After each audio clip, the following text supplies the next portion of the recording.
Okay. Wagging his tail. Hey, Phil, can you hear me this time? Or is it frozen again? Can you give me a heads up and let me know if it's doing like it's supposed to? I tried running a really long cord and just plugging it in and hardlining it.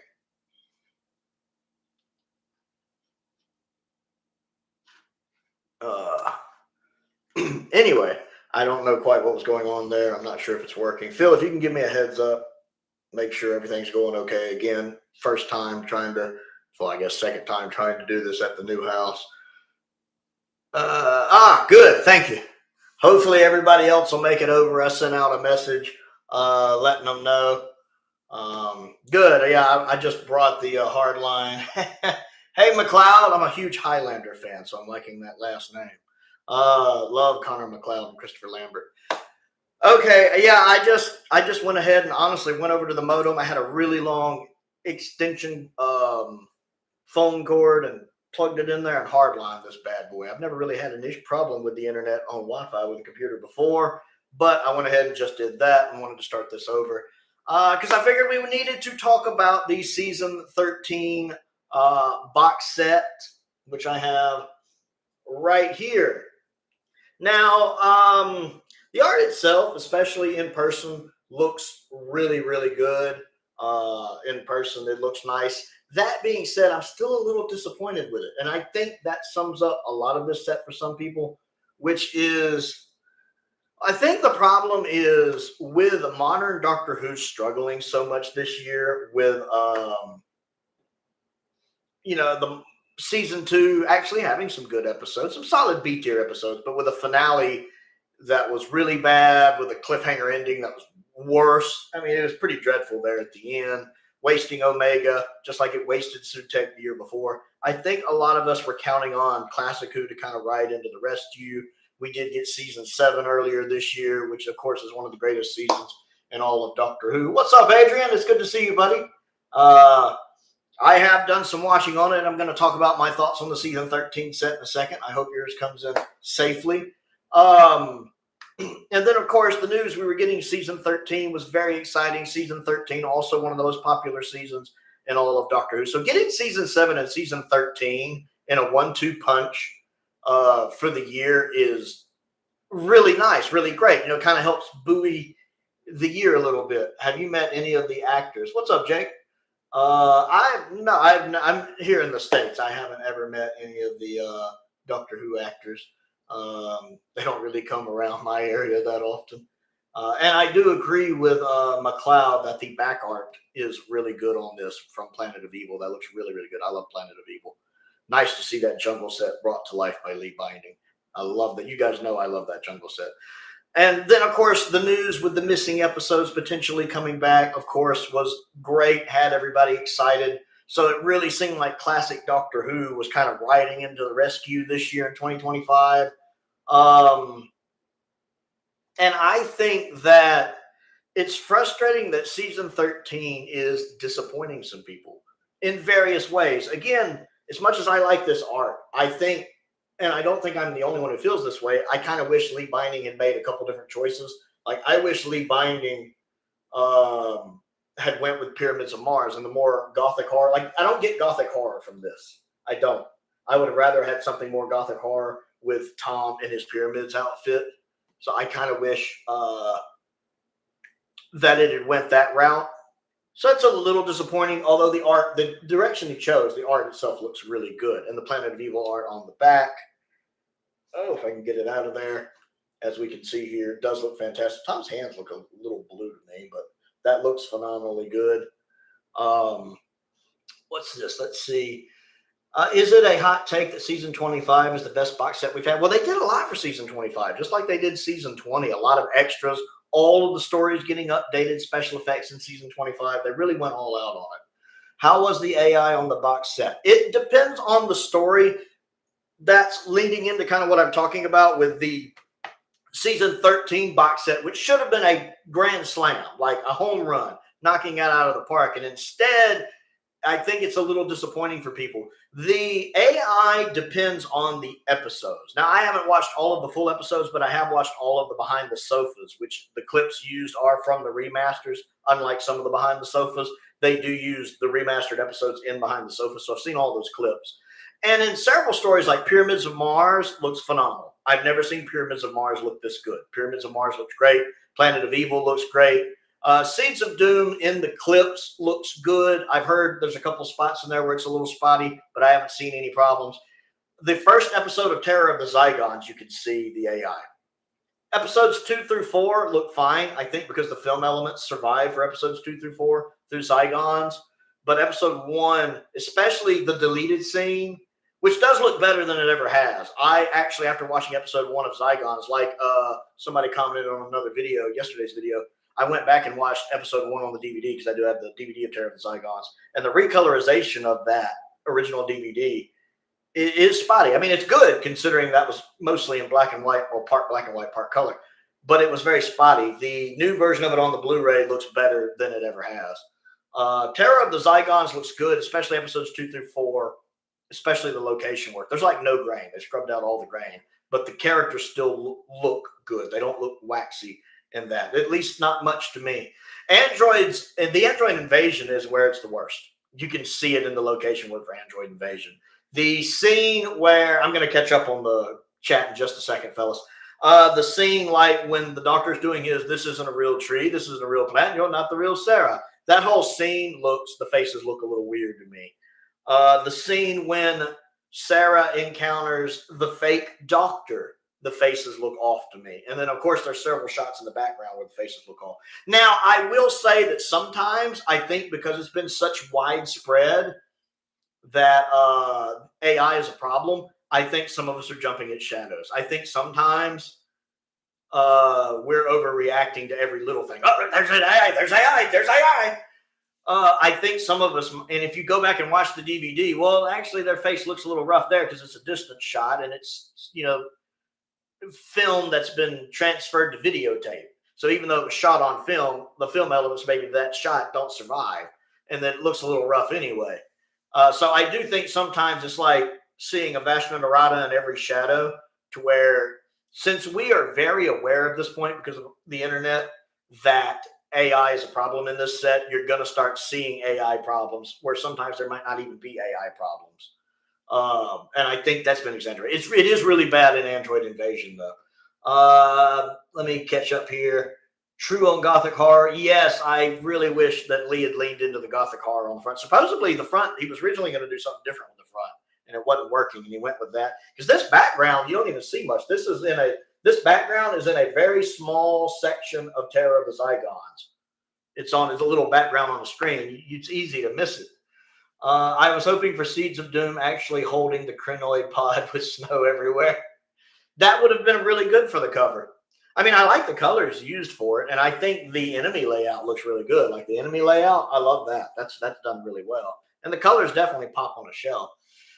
The Android Invasion Part 2 cliffhanger looks absolutely horrendous. I'm trying to remember which one Part 2 is. That's not the one where her face falls off. That's Part 1, isn't it?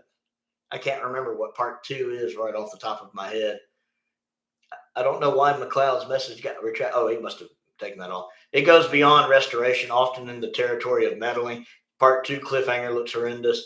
There's a bit where the doctor is a few meters away from the camera and he's talking and you look close. Yes, Tom Baker's teeth sometimes, especially in Android Invasion, are like an entity unto themselves. Does anyone remember that episode of Friends when Ross like bleached his teeth or whatever and they glowed in the dark?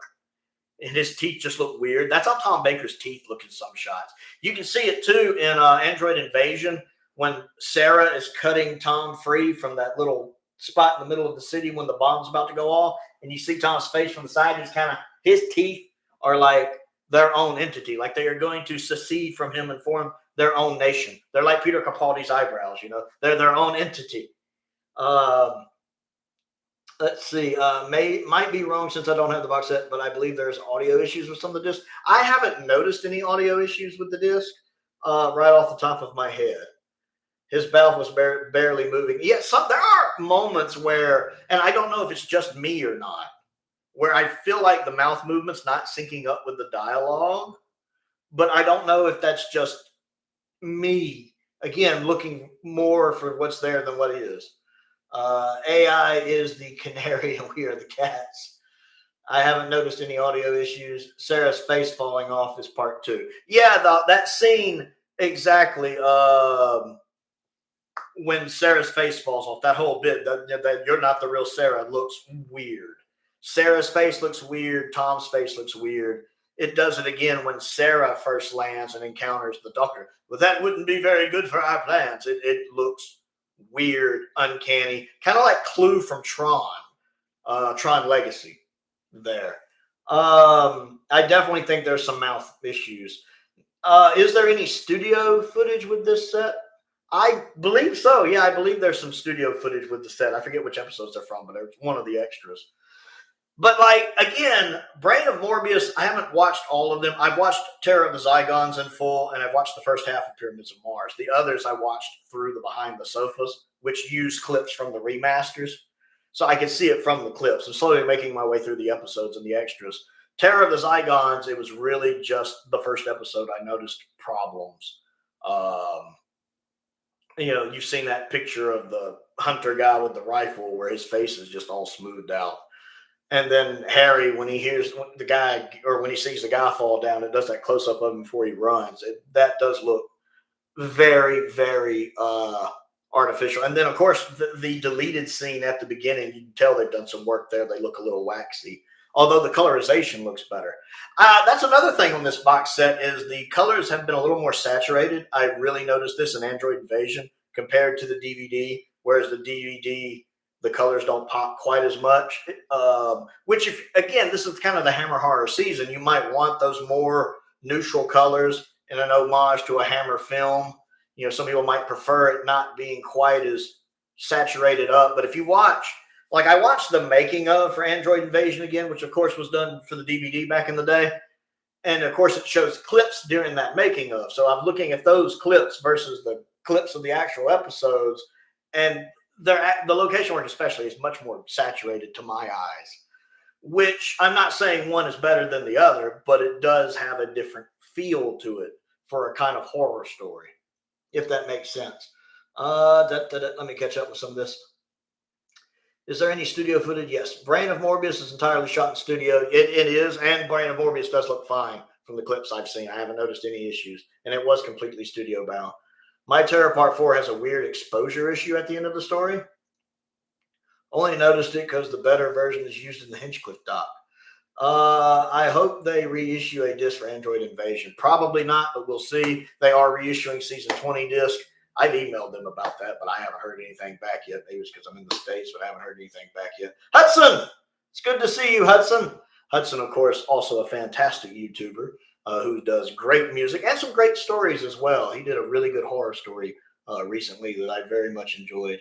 I will say that sometimes the stories seem a little overlit, like Exposure, like the ending of Terror is very bright. The ending of Terror of the Zygons, when Tom Baker and Elizabeth Sladen are leaving in the TARDIS, and of course the Brigadier is there. It's very bright. It's very bright. Also, in some of the shots, the sky has no details. Like the sky is just one mass of gray. And I'm not sure, I'm trying to remember, I think Peter Crocker talked about this. I'm not sure if they rescanned the film elements into HD or if they just touched up the 2009 standard definition scan.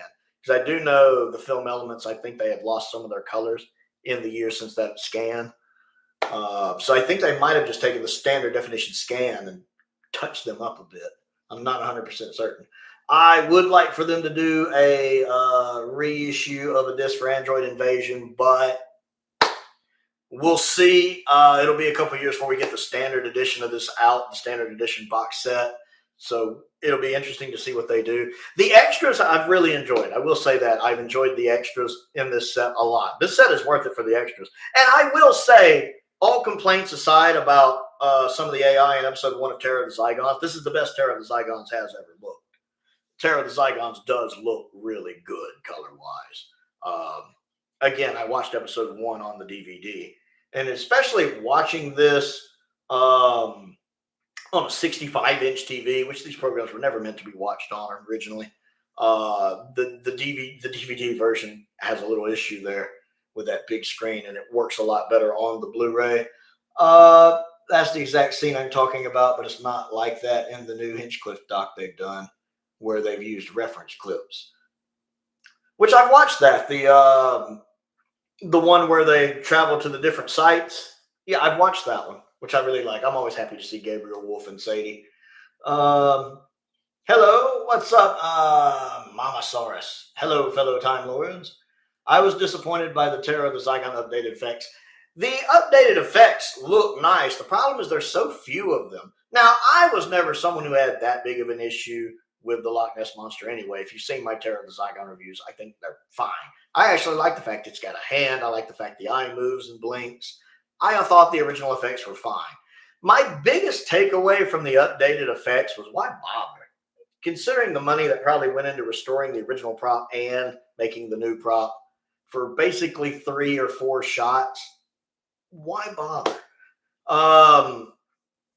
That and the fact the new shot when Tom is throwing the thing into its mouth, it's not even like facing right at him. In the original shot, it's kind of facing him, so it looks like it goes in his mouth. I think when he throws it in the updated effects, it's kind of turned this way, so it doesn't work. The updated effects look fine. I don't think they look worse by any means. They look fine. I did watch Terror of the Zygon with the updated effects, and they look fine. But it seemed like that money could have spent elsewhere. I'm halfway through Pyramids of Mars, and I'm watching it with the updated effects. But the interesting thing is the updated effects full version still uses some of the same effects. Like the TARDIS at the beginning of the story going through space is the original shot, not the shot they used for Tales of the TARDIS. I'm wondering if the main thing they just updated is the tunnel, using the little time corridor, because I haven't seen much in the first 2 episodes other than that, honestly. See what I got here. The sky in the UK is a solid mass of gray. Is it really? Oh, well, in that case, maybe it looks good. Yeah, I'm mixed on the set so far, which is a shame because it's season 13. And I agree with Hudson on that. I think this was supposed to be a knockout of the park because it's season 13, like season 7 was, getting those together. And because of the issues we're talking about, it has some people sitting on the fence and keeping their DVDs. Like one of my own patrons, Simon, sent me his UK DVDs because he figured he didn't need them anymore. Now I have to wonder if Simon's sitting here reading all the news going, And I'm happy to have them. I mean, if he wants them back, I'll send them back to him. But I'm happy to have them because I love getting the UK packaging sets as well. I have the US versions of them also. I was just wondering what the point of the update is. Exactly. Why bother? It really does have a why bother feel to the effects. Maybe originally they planned to update more of the effects and then the budget just wouldn't allow for that. Let's see. The chase at the end of part 2 was in desperate need of updating as well, but it's completely untouched. I don't actually remember what the cliffhanger was to part 2 of the chase. I'm not a big fan of the chase. I love the book ending episodes, but I'm not a fan of the chase. If you're going to replace some shots, why not replace all of them? And I think their argument for that was that some of the shots of the Loch Ness Monster were fine. It was only some of them that needed updating in their eyes. But the creature doesn't quite match. The old creature and the new creature don't quite match. I mean, my willing suspension of disbelief is fine, but I could see some people having issues with it. Is there a street date for the U.S. release? I thought it was around January, but that may have changed. I'm not sure. I thought it was around January. Don't forget to like the stream. Thank you. Yeah, January. I see where he mentioned that. January 20-something. 20-something. End of part 2 is the monster chases Tom across the field. Yes, I do remember. Like I said, I just watched the Zygons. I was talking about the part chase. I can't remember the part 2 of the chase. Which, of course, most of part 2 uses the original footage. I think there's only one shot of updated footage in part 2. When this right before the soldier gets killed, when the monster's like, the whole chase with Tom is the original footage. They didn't update that. But, I mean, the episodes look good. I mean, especially episodes 2 through 4, they do really pop. They do really look good. Pyramids is looking good so far. And, again, from the cut downs I've seen, It's really just Android Invasion that's really having a problem. I thought Brandon Morbius looked good. Most of Seeds of Doom looked good to me. Again, I haven't watched the full version. I'm looking forward to diving into the omnibus versions at some point. I've been watching a lot of the special stuff. Again, I liked all of Behind the Sofa.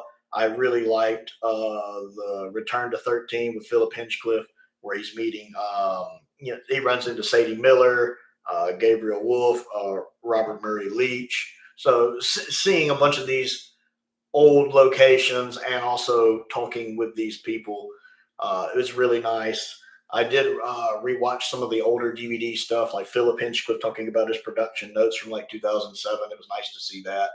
Seeds of Doom updated effects would have been nice, now that I think about it as well. I've said this before on the channel that Seeds of Doom really just needs some updated effects for the Crinoid when it's in its more adult form toward the end of the story, especially once it gets where it's not looking humanoid anymore. That could use some touching up, especially when it's a monster over the house. I really feel like there's some opportunities there.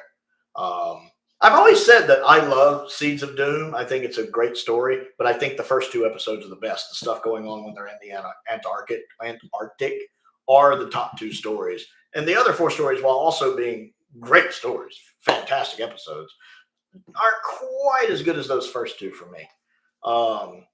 Though Harrison Chase makes up for it, because I live for Harrison Chase. He's great. And the guy playing Scorpio is great.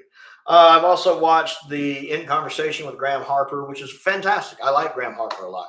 The only person to direct classic Doctor Who and modern Doctor Who. And I mean, he's also the guy who directed Caves of Androzani. Come on. It was actually very enlightening. I enjoyed that. I would have liked for him to have talked a little more about his modern Doctor Who work. They don't stay on that as long as I would have liked. But it was very enjoyable. I'm trying to think some of the other stuff in the set I've gone over, but I've been watching a lot of the newer stuff, and the extras have been good. They've been worth it. Like I don't regret spending my money. I can say that I've actually really enjoyed the money I spent. I will admit the bleeding on the sides is a little bothersome. It's not that bad when you put it on the shelf next to the others. But again, it just feels like the quality control for this set wasn't there. Now, this has happened on other sets. Season 14 has a little bleed over, but the back was a similar color, so you don't really notice. So I can definitely see where the set has been disappointing. I do think they need to be a little more careful with the AI on future sets. But the main problems I've seen from what I've viewed is Android Invasion. But Android Invasion, Tom's teeth in his face sometimes, especially since some of those scenes where the AI is so bad are important scenes in the episode, like Tom confronting Sarah right there at the end of part 2. That's a key scene in the episode. And Sarah running into the fake Tom, for example. I guess it's Unlucky 13, which is a shame because it's season 13. So after the classic collection is complete, what's next? Still books of individual classic seasons or complete individual Doctor sets? I wouldn't be surprised if they do complete Doctor sets at some point, like the Tom Baker years, the John Pertwee years. I don't know exactly what they would cost, but I could see them doing that at some point in the future. I mean, they'd have to do something to next they reissue. I don't know how you're going to do the standard definition episodes in 4K without some major upscaling, and we would have a fit. Tom Baker years would be like 250 pounds, probably more than that. I think at some point, it's going to take a while before they get the 60 seasons out. I think a lot of us are being a little optimistic because we're in that mindset of 2 a year. When I think if the sets aren't ready, if those 60 sets aren't ready, I don't think we necessarily will get to a year. Like if season 4 is not ready to go, they're not going to release it until it's ready. So I could see once they finish the color seasons, the sets slowing down to only maybe even 1 a year. I don't want that, but I could see them really stretching this out to give them time to get more done and only getting like 160 set a year. Let's see. Next, hang on a sec. Spearhead could get a 4K release. I'd buy it. I'd buy it too, honestly. I've seen a YouTube video where somebody upscaled it to 2K and it looked really good. I'd buy a 4K release. Can't wait for the hologram sets coming in 2052. Lord, I'll be so old by then. Shush, the 60 sets are coming soon.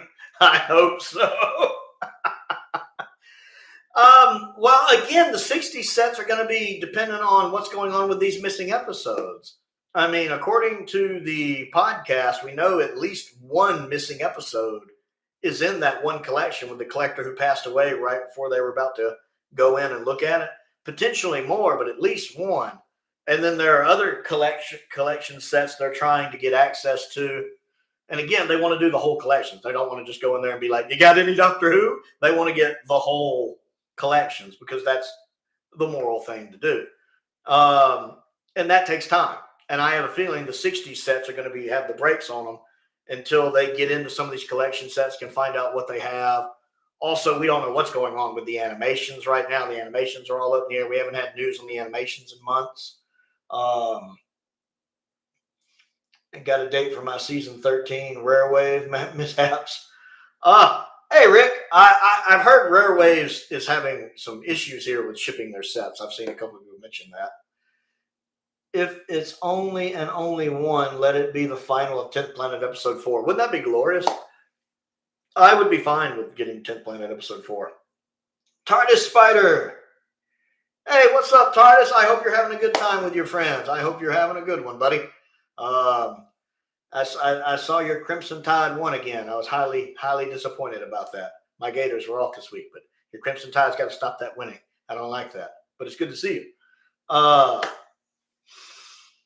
So a lot of that too. I want some news on the animations. I mean, for Doctor Who's birthday, I would like to get some news on the animations. That's a big deal for me. I want to know what's going on with the animations, because last we heard about the animations, they were hammering a deal in place. It wasn't 100% set, but it seemed looking good. They seemed pretty sure it was going to get hammered out, and that a new animation would take a while, at least a year from Savages being released.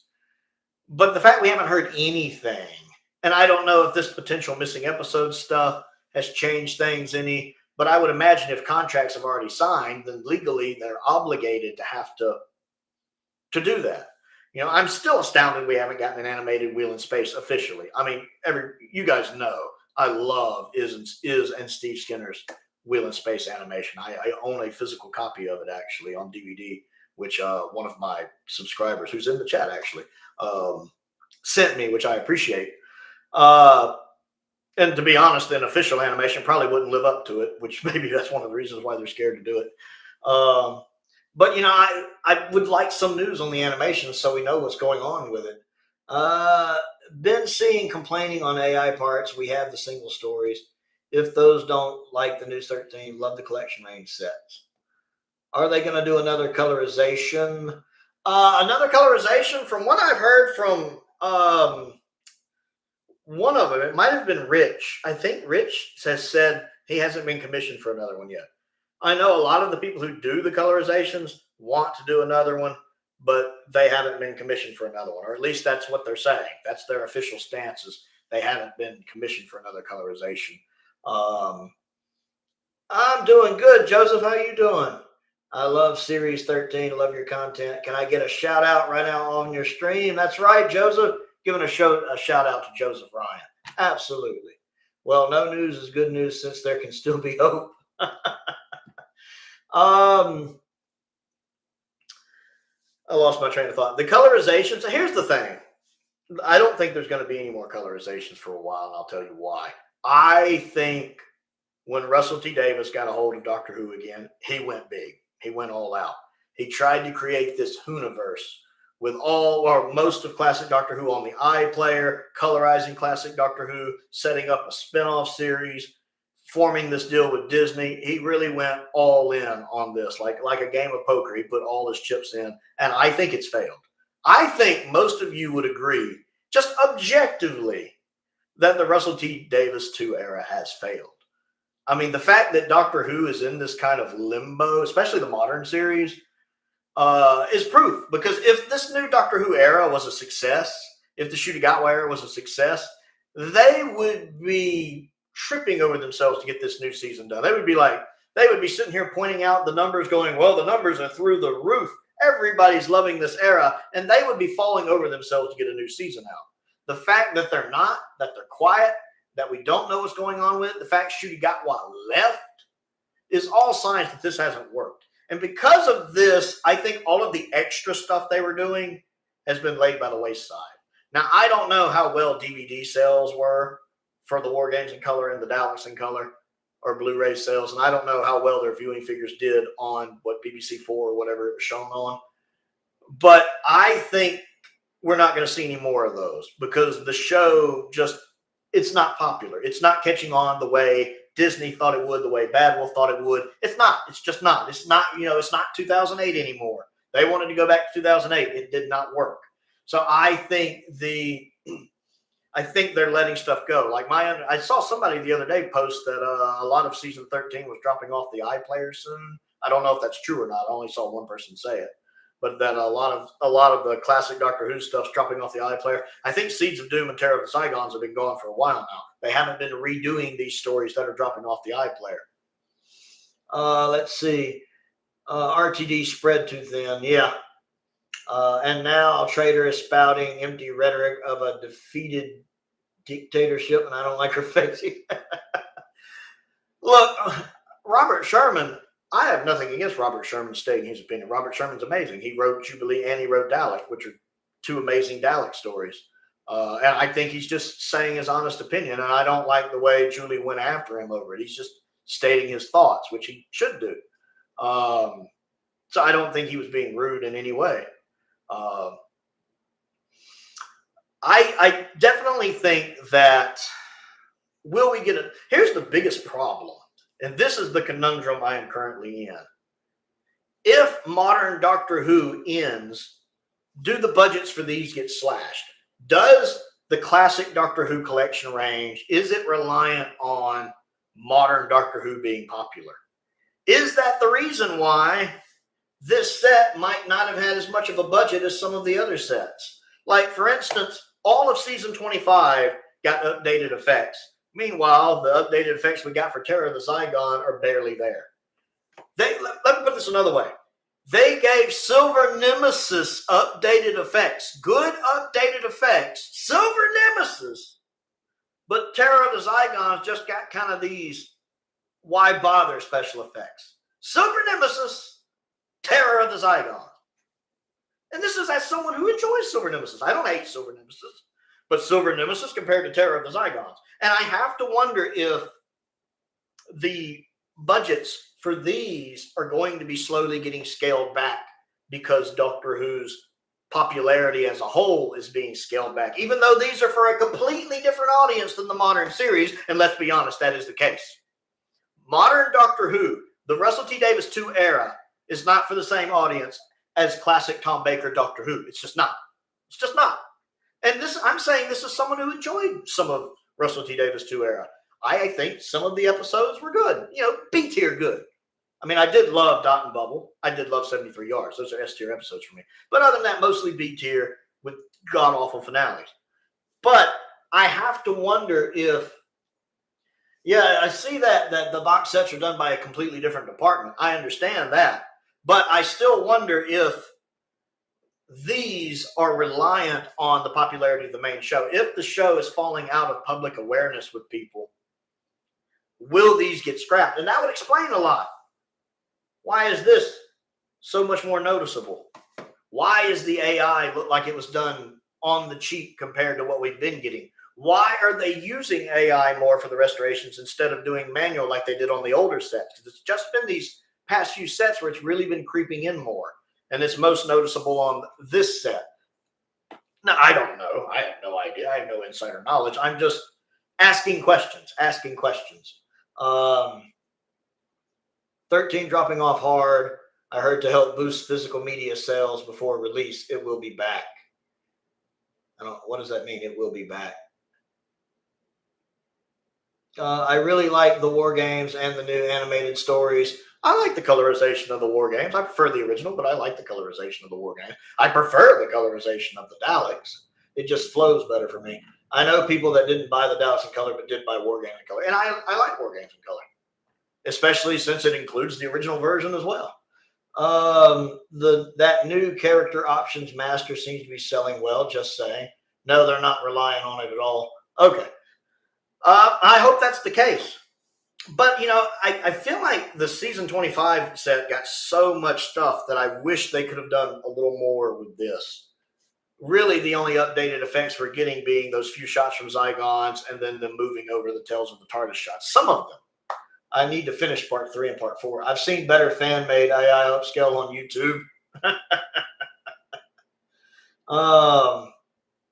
So I just have to wonder if the modern series being where it's at is affecting the range anyway. And again, I'm just spouting theories. I don't know. But I can understand why what should have been a knockout of the park is coming up short. It's like, you get on first base, you steal second, you steal third, you're sliding home, and tagged out. Now, I do not regret spending my money. I'm fine. I am actually content with it. I still have the DVDs. The thing that catches me more than the AI upscale, I'm not saying it's more of a problem, but that catches me more is what I talked about at the beginning about the colorization being different, the grading. The colors pop more, especially like on location shots. I really noticed it in, again, Android Invasion, when they're running around outside. The colors pop more. It's a little brighter, which when you're going for a Hammer horror feel, could be less accurate to the source material. Again, that's subjective. But if you go watch the DVD of Android Invasion and then watch the Blu-ray, you'll notice that the location scenes especially are more saturated, at least to my eyes, which I don't claim are the best in the world. And then, of course, there's the removal of grain. Even in Terror of the Zygons, this is apparent. Like you notice the barn scene, of course, with the Zygon Harry and Sarah looking for him. I'm used to that scene having grain to it. So it's ingrained in my mind, that's part of the horror and tension is it has a kind of grainy film look to it that's not really there on the new version. They've kind of gotten the grain out. And I'm not saying one is better than the other. It's more just I'm used to it being there. I'm used to seeing the grain in location footage for 70s Doctor Who. And it's not there now a lot of times. And I could even argue that it looks better now. It just looks different. And it takes my mind, there's a part of my mind going, wait a minute, what? That doesn't look right. And again, I'm not saying it's better or worse. That's completely subjective. But I am saying it looks different. Have any of y'all noticed that? For those of you watching it, that the grain not being there when you're used to it being there, has that been a problem for any of y'all? I don't know how many of y'all have had a chance to really go through the episodes. Because again, I tend to like to watch extras a lot. Like I went and watched Behind the Sofa immediately. I really like Behind the Sofa on this set, by the way. I don't think I've touched on that. Let me touch on that real quick. I really liked Behind the Sofa. The matchups. I really like Maureen O'Brien with Sophie Aldred. And I've seen other people online talking about this. I saw a lot of that even before my set came in. So I was curious. And when I watched it, I can see why everybody else is liking that too. They are really good together. And the fact Maureen O'Brien seemed to really enjoy this set. She seemed to really like Tom's performance, which was fantastic and pleasing to me. And she seemed to really get into it. For someone who, Maureen O'Brien very famously is not a Doctor Who fan. She even says in the box set she never really watched it after she left the show. She's not a huge fan of the show. But the fact that she was being engaged with these stories, which again are some of the best stories in all of Doctor Who, let's be honest, I think was very telling. I like the fact that she was, enamored. I remember at one point Sophie's joking. She's like, maybe I should stop talking so you can enjoy it. And Maureen O'Brien's just kind of like, yeah. I forget what she said, but it was very amusing. And then Colin with Janet and Sarah was good. I still wish Peter had been there because I love TARDIS Team 5 altogether. But I feel like 6 with them was good. Colin was being a little snarky, but it came across to me as playfully snarky. And then the other one with Katie and Sadie, Elizabeth's daughter, Sadie, And Toby was really good too, especially Katie. There's a bit on there where Katie feels bad for Morbius at the end of Reign of Morbius. She feels really bad, and she's like, well, if he was trapped in there in that darkness as a brain for so long, no wonder he was bad. And Sadie is laughing so hard. You see, Toby's trying to explain to her, you've got sympathy for the bad guy? And Katie's like, well, and Sadie is laughing so hard. They're having such a good time, the three of them. And of course, Toby is there to explain plot points as needed for Katie. Katie's a joy to watch. I always love when Katie shows up. She's always a joy.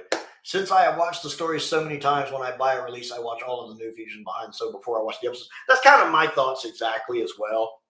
Unless it's just an episode I haven't watched in a while that I want to watch, or something like with updated special effects. Like when the season 25 box set came out, I pretty much immediately watched Remembrance of the Daleks with updated effects, because that's all I really ever wanted for Remembrance is some updated effects. Because while I think the original effects for Remembrance are good, I think they're good, especially for the time.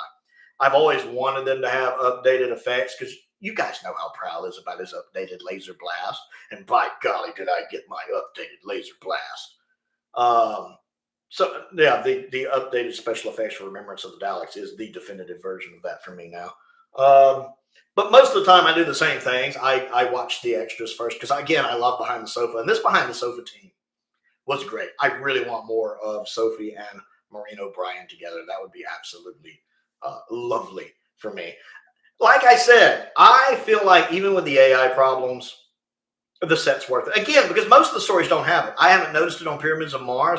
Pyramids of Mars looks gorgeous. Keep in mind that Pyramids of Mars was one of the early releases in the range. Peter Crocker's talked on this on one of the podcasts he did, that it was released very early. I think it came out around 2004, maybe. And so it has more early restoration work done on it. And so this got a lot more restoration work. I don't even think they went to the DVD master. He went straight back to the original D3 master they have, the digital master they have from back in the day, back in the 90s. And he did the restoration from that. It looks gorgeous. They included the full Disney time this time? The full Disney time this time? What? They included the full Disney time this time. I don't know what he's telling me. That's actually one of my patrons right there, Unknown289, great guy. Who he has actually sent some of the fan mail I have, which I appreciate. Let's see. You know how back in the day, so many families and people, for that matter, have a comfort host. For example, Dick Clark, Bob Saget, Toby. Yeah, Toby is my comfort host in these current years. It's nice because Toby is all over this set, because he's in the Return to 13. I think he's in some of the audio commentaries. I haven't listened to those yet. He's in the Behind the Sofa, and I feel like I'm forgetting something. I feel like he might be in something else. So he's all over this, and he's great. I mean, you can tell he's a huge Doctor Who fan, and he's just always so happy to be there.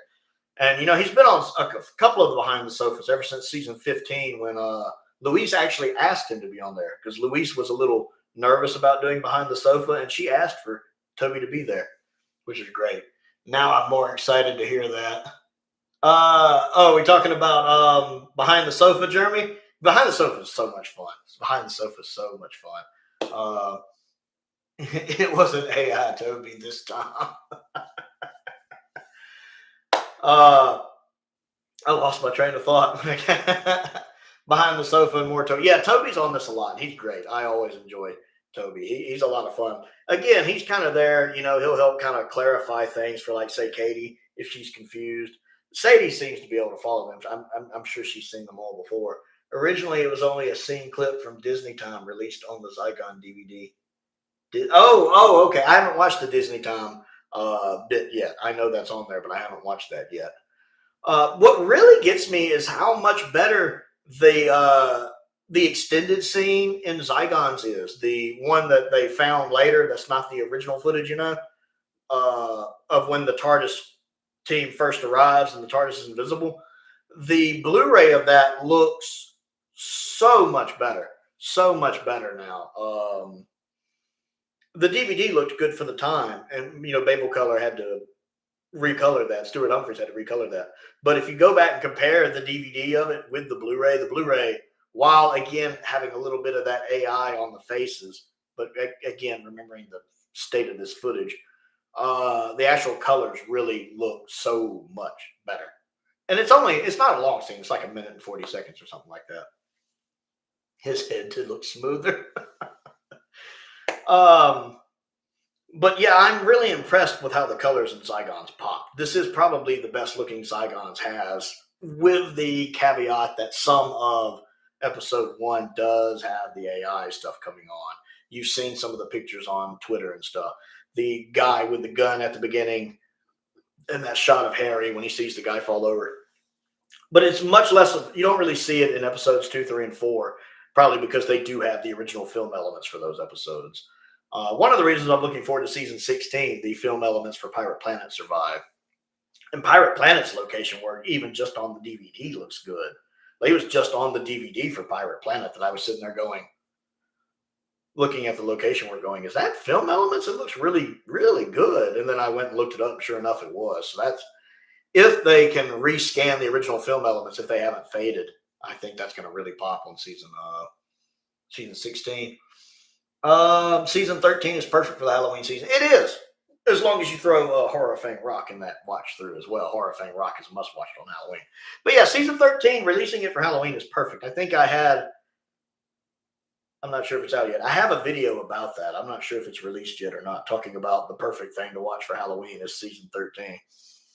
I'm having to sit here and remember what's going out and what hasn't. I think I've got a ranking video for 80 seasons coming soon. I think I have a tier list ranking the original season 1. Let's see. Hey, man, question for you. Do you think the collection ring will release Telesnap Recons and place some amazing episodes for the rest of the 60 seasons? We are way off base for finishing the animations. Probably. Honestly, I think it'll be a lot like the Crusade, where I don't think everything will get animated before Boxset's release.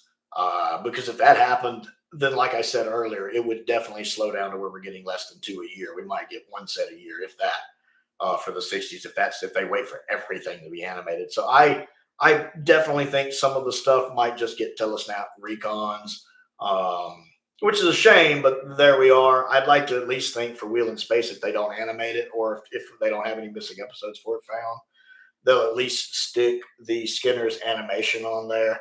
I believe Iz and Steve had even offered just to give it to them if they wanted it. Just to have it as an option on the box set would be fantastic, because it's a great animation. That's a really good question, actually.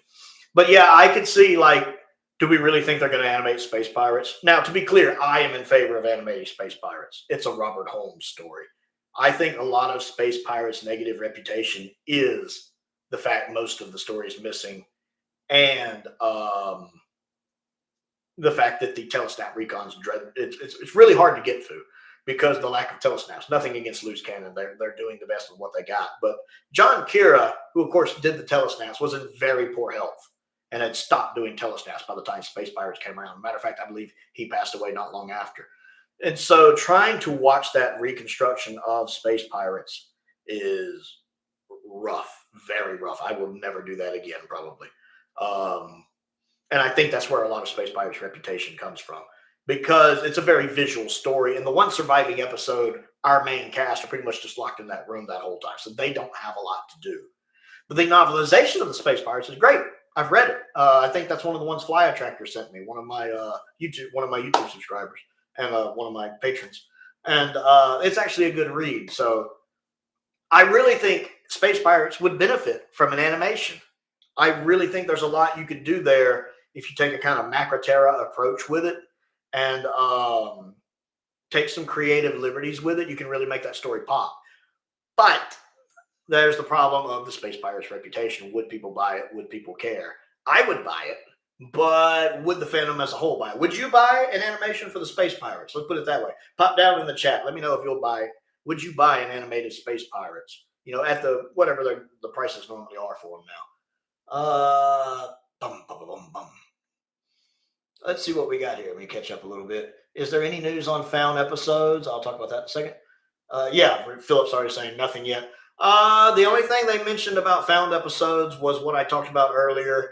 is that there was one collection they know of for sure has a missing episode, but when they were supposed to go in and look at it, the collector passed away, and now they're having to go through all the legal stuff they have to go through.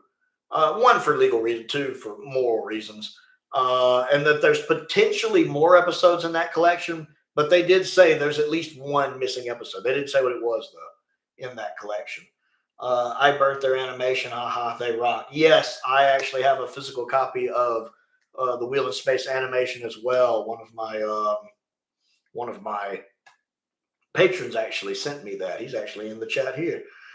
Series 13. Well, I suppose maybe Halloween Apocalypse and Village of the Angels would work for Halloween. I see what you did there.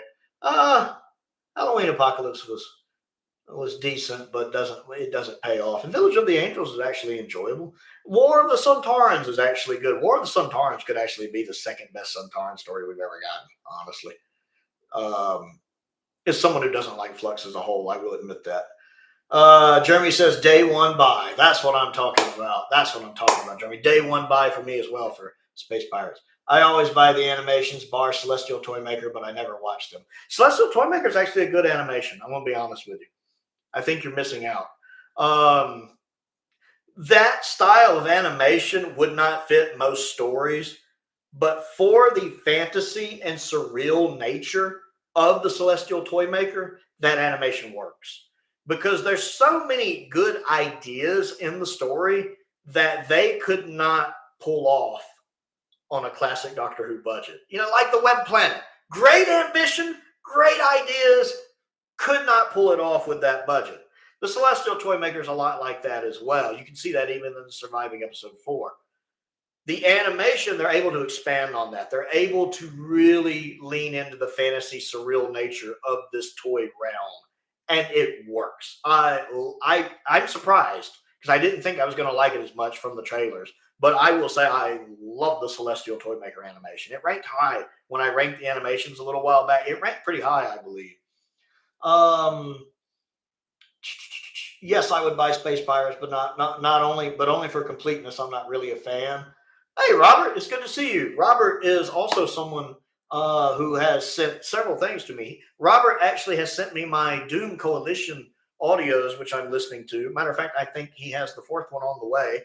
I still got to listen to the last story from part 3. He also sent me the Triumph of Sutek box set and the Paradox Planet 2-parter, which is a very season 17 4th Doctor story, which is really, really good. I love that story. He figured I'd like it. He had me dead to rights on that one. I absolutely love that story.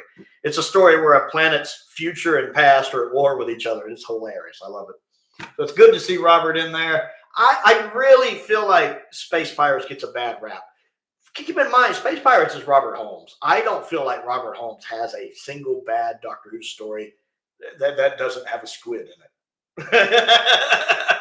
And even that, the story's not bad. It's just the execution of the story on that one. You guys know I love Bob Holmes. He's amazing.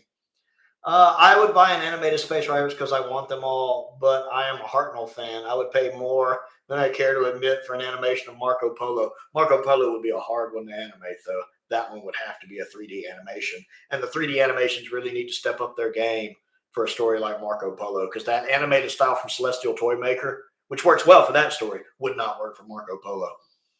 I watched the Telesnaps and read Space Pirates. I enjoyed it. Overall, it's a middle-of-the-road kind of story. Solid 7 out of 10. I'd buy an animation. And if somebody giving Space Pirates a 7 out of 10 is more than most people give it. I would be satisfied with someone giving Space Pirates a 6 or 7 out of 10. Philip says, yes, but I'm into restoration and reimagining. Fine. Have you gone over the? Yes, I have, Ray. I have talked about the AI criticism. I have, although I'll probably circle back around to it because I just like to ramble. Rick says, have a lot of the older telesnaps. The animated stories are great. Get a feel for the story. I agree, and there sometimes even the stories that have been animated, boy, the camera is really trying to do a focus thing there. Even some of the stories that's been animated, I still like to watch the Telesnap recons. I mean, the Telesnap recon of Fury from the Deep, better than the animation. And even though I like the animation for Galaxy 4, I prefer watching the Telesnap Recon with the surviving footage, the surviving episode 3 and the 6 minutes of surviving footage from episode 1. I just really like how they executed Galaxy 4 on screen. I like the execution of it from what we can see. Jeremy says, I got to head out. Oh, no worries, man. I appreciate you stopping by. I appreciate your patience with that first stream not going quite right. What was your comments on that and your opinions? I don't think it's too bad as long as you can watch the original quality. Is that included? The originals are not. And I think that is a lot of people's point of contention, is that they did not include the original version. I don't know why my camera is going wonky here. Is that they did not include the original versions, which is frustrating considering on some of the John Pertwee box sets, not only do we get the fresh restorations, but we get a lot of the original DVD restorations as alternative watches you can do. You know, stuff like Colony in Space, you can watch the original version or the original DVD release, or the fresh restoration, I should say, and the original DVD release. So it's a little frustrating that we only got the new remasters for these instead of getting maybe the DVD masters or untouched AI masters. Those are not on this. I think if they were, people would be a lot less upset. I think, as I mentioned at the beginning of the video, I think that it's mostly the first episode of Terror of the Zygons and the Android Invasion, heavily the Android Invasion, affected by the AI problems. I haven't noticed it in Planet of Evil. I haven't noticed it in Pyramids of Mars. I've heard there's a little bit of it in Seeds of Doom. I haven't noticed because I've only seen the behind the sofa of Seeds of Doom, which the clips from it are the remastered clips. And I didn't notice any problems with those. But I have heard there's a little bit of it in Seeds of Doom. I'll have to watch the full version to see for myself.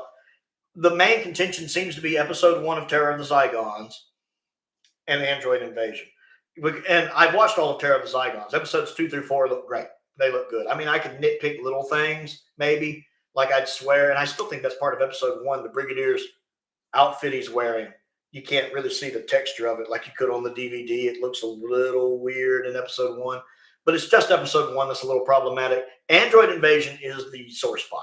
Android Invasion, especially as I mentioned earlier in the stream, during some of those key important scenes, the cliffhanger for part 2. You know, that's not real trees, that's not real wood, and you're not the real Sarah. That part looks weird. The faces, again, it kind of reminds me of Jeff Bridges' Clue from Tron a little bit, where, as I've talked about on the channel before, there's something unnerving about something that's supposed to be human, but not quite. You know there's something off. Our mind notices. We notice when something doesn't look right. It's one of the reasons why the zombies in The Unquiet Dead work for me. There's something unnerving about them, that this is a walking corpse. This isn't a real living thing. And again, Clue, you know, or when they brought back Peter Cushing in Rogue One, I think our brains somehow subconsciously, we realize this isn't a living thing. And so I think the AI in some of those shots for Android Invasion is so bad that that's triggering that part of our mind where this looks wrong. It looks plastic. It doesn't look like a person. It looks like a facsimile of a person, which would have worked, I guess, better in certain parts of, well, I guess that would work in certain parts of Android Invasion since there are facsimiles running around. Oh, that's a sting. Yeah. And now it's not the real Tom and Liz either. Hopefully they reconsider how heavily they rely on it for future sets. Yes, I've said that too. So maybe this is the only SOAR box set and it doesn't become an issue for the other seasons. If they release a mix of existing animation and Telesnap recons, I have heard they might send out replacement discs for future animations to update the collection. Would they update US discs? I don't think they would do that. They might re-release a box set as a special edition. I don't think they would just give out free discs for animations. They usually don't send out replacements discs unless there's a problem.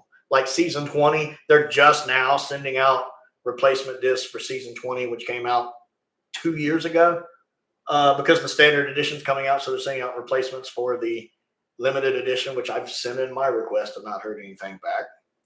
Hopefully, I'm hoping one of my subscribers will send me the standard edition of season 20 at some point. I know Simon, one of my patrons, has mentioned to me the other day he's sending me season 22 for Christmas. because I think they're running a sale right now on some of the standard editions on Amazon. And he did message me to say, just let everybody know you got a season 22 coming. So I have a season 22 apparently coming around Christmas. But yeah, I think if they had done like they did with the Pertwee era when they released the old restorations as well as a lot of the new ones, I think if they had done that here and they had released like the DVD version of Android Invasion, I think a lot of people would be a little more laid back about it, not quite as up in arms about it, because some of that location footage, those shots just look rough. And it's a shame because a lot of the location footage, aside from the faces, looks really good with the cleanup. Like the barn scene. Again, as I mentioned earlier, I'm used to that scene having the film grain, and it not having the film grain takes a little minute for my mind to adjust to because I'm used to seeing it there. And it does have a slightly different effect, but it does look good. Like it's surprising that they could make that footage look that good when, even though it was shot on film, it's not the original film elements for this story. So it is, just where it was transferred to videotape. So we just have the SD version of that scene. The fact that we're able to touch it up and make it look that good is impressive. If only the faces weren't an issue. And I don't really notice the faces being a problem in that particular scene. I've seen some people do comparisons, but I'm going to be honest, the faces in the barn scene didn't bother me. It was more, again, that's Terror of the Zygons we're talking about now, not Android Invasion. It's more just episode 1 of Terror of the Zygons where I found problematic. The deleted scene that's in the beginning, or the extended version of it. And then, of course, when Harry gets shot. It's Android Invasion that's more the bigger problem. Let me catch up and see what people say. Yes, a lot of fans are waiting for a season 20 replacement disc myself. Yes, I have messaged them a couple times about it, but maybe they're just running behind. Even just getting some kind of answer saying, hey, we got it, we'll let you know, would be great. I'm a little disappointed I haven't gotten that. At the end of the day, are y'all satisfied? Like, are y'all satisfied with your season 13 box set? Because, these things have gone up. These things were originally, 39 pounds, and now they're like 55 pounds. I say that like I speak about pounds regularly. I've gained a few. I got to get back to exercising, but I'm fine with having spent my money. I do still have the DVDs I can watch if I want to, but again, I think that especially with Terror of the Zygons, it still never looked better. I think, like JNT says, the memory cheats. And I think that you forget how rough a lot of these episodes would look unrestored on a 65-inch TV or something, a 55-inch, a 65-inch, a 75, whatever you have. I have a 65-inch. My boss actually bought it for me as a housewarming present. Awesome guy. And then watching the DVD of episode 1 of Terror of the Zygons, it looks a little pixelated in places. The TV's probably having to upscale it a little bit too, because these episodes aren't meant to be watched on these giant TVs. They're just not. They didn't have 65-inch TVs back in the 70s. So they're not used to being watched on these kind of TVs. And so it is having to enlarge that image. And, it looks much more natural on the Blu-ray because it has been restored to take into account people are going to be watching these on modern technology. And it does look better. I can say at the end of the day, aside from the AI faces, you get a little bit of episode 1, that overall, I think the Blu-ray version of Terror of the Zygons look better. And Pyramids of Mars is hugely better. Like, it would be hard to go back and watch a DVD of Pyramids of Mars. I don't notice any AI problems with Pyramids of Mars. Location work looks gorgeous. Studio work looks gorgeous. Planet of Evil looks good. Again, my main contention is Android Invasion. Let me catch up here. I can't wait for the next set. Love the Tom Baker stories and the limited edition set. Me too. Tom's my favorite Doctor. Tom is my favorite Doctor. No, there are too many errors creeping into too many of the box sets now. They're too expensive for us to settle for anything less than near perfection. Robert says, overall, yes, very happy with season 13. Great seeing at Hampton House, which the wife and I visited last year. That's pretty cool. Pretty cool you and the wife got to visit that. They must do better with their quality control, Phil says. And I understand both sides of that argument. I do. I understand, again, considering what these things cost and considering what they cost me, because I have to import them. So I'm paying, I'm trying to remember what this cost in dollars. It's probably like $85, maybe 85 bucks, which is a lot of money considering I have a mortgage now. But so I understand the argument that for the money these cost, everything needs to be right or close to right. Or if it's not right, they need to get on it and rectify it. I totally get that argument. But I also understand the argument of being satisfied because there is so much that the set does get right. I mean, me wishing the art looked different is not their fault. That's a subjective problem. I just wish this had a more gothic horror look toward it. The actual art is well done by Lee Binding. The back looks amazing. This little bit right there bleeding over, yeah, that's not perfect, but it's not anything for me to write home about the end of the world. I have a feeling people's biggest hangups will be the AI faces. And I wonder if anyone else is also bothered by the location work not having the grain in it. Like I said, I'm not saying that's a problem. I'm just saying I'm mentally used to it being there, and it looks kind of weird with it not being there. But I don't know if anyone else has that problem or not, or if that's just, again, subjective. I wonder if AI will one day get good enough to convincingly make videotape look like film. To be honest, they can probably already do that. They just have to remove frames. I mean, they can make film look like videotape. That's what the vidfire process is. Keeping in mind that 60s Doctor Who, literally none of the video masters survive. None. Not a single one. The earliest surviving video master in Doctor Who is the Ambassadors of Death, episode 1. All of the 60s stories are filmed. They're either 35 millimeter telesnap recording or telerecordings or 60 millimeter telerecordings. So they invented the vidfire process where they actually make the studio elements of those 60 stories look like video again, instead of looking like film. The perfect example of this is Tomb of the Cybermen. The original DVD release of Tomb of the Cybermen came out before the vidfire process, or while they were still, I think, perfecting it. And so the original version of Tomb of the Cybermen looks like film. All of it looks like film, 25 frames per second.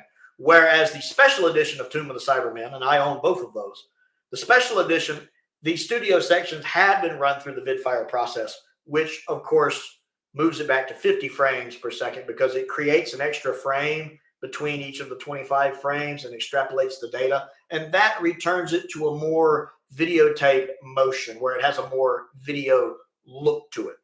So that's actually why most of the 60 stories now, the studio scenes look like they're on video, is the vidfire process. When will they finish all the box sets? They might update disc with a complete set. Yeah, I can see that.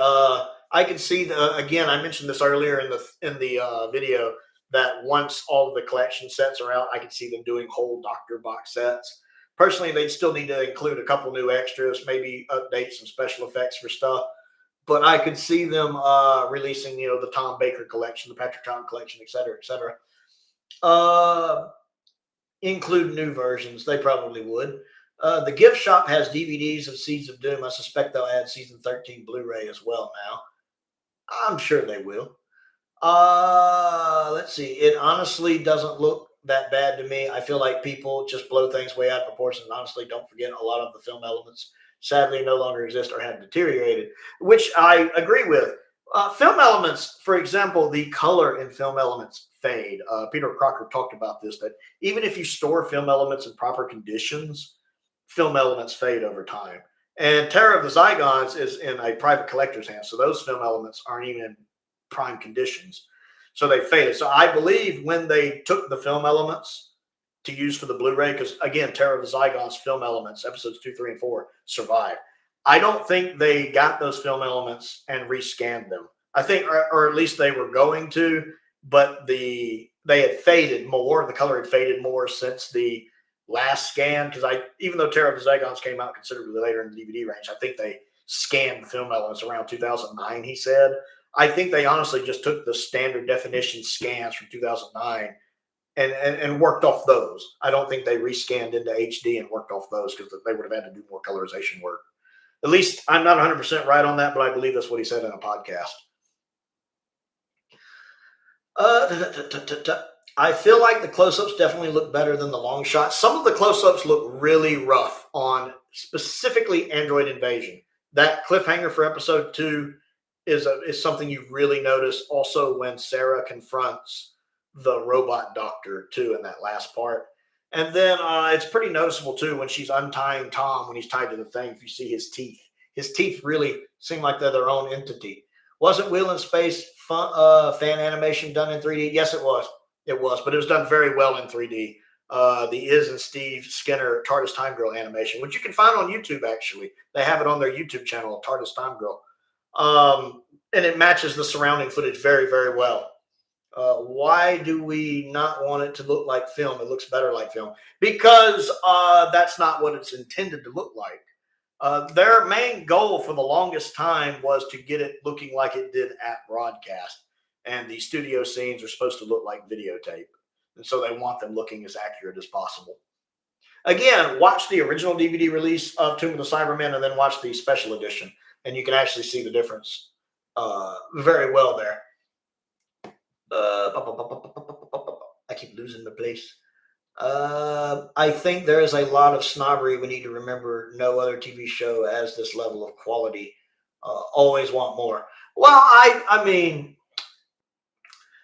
I agree that as Doctor Who fans, we are so much luckier. The fact that there are 97 missing episodes, and when there used to be a lot more, and we have all of the audio for those, the fact we have the audio for every episode is a miracle in itself. The fact we still find, come on, camera.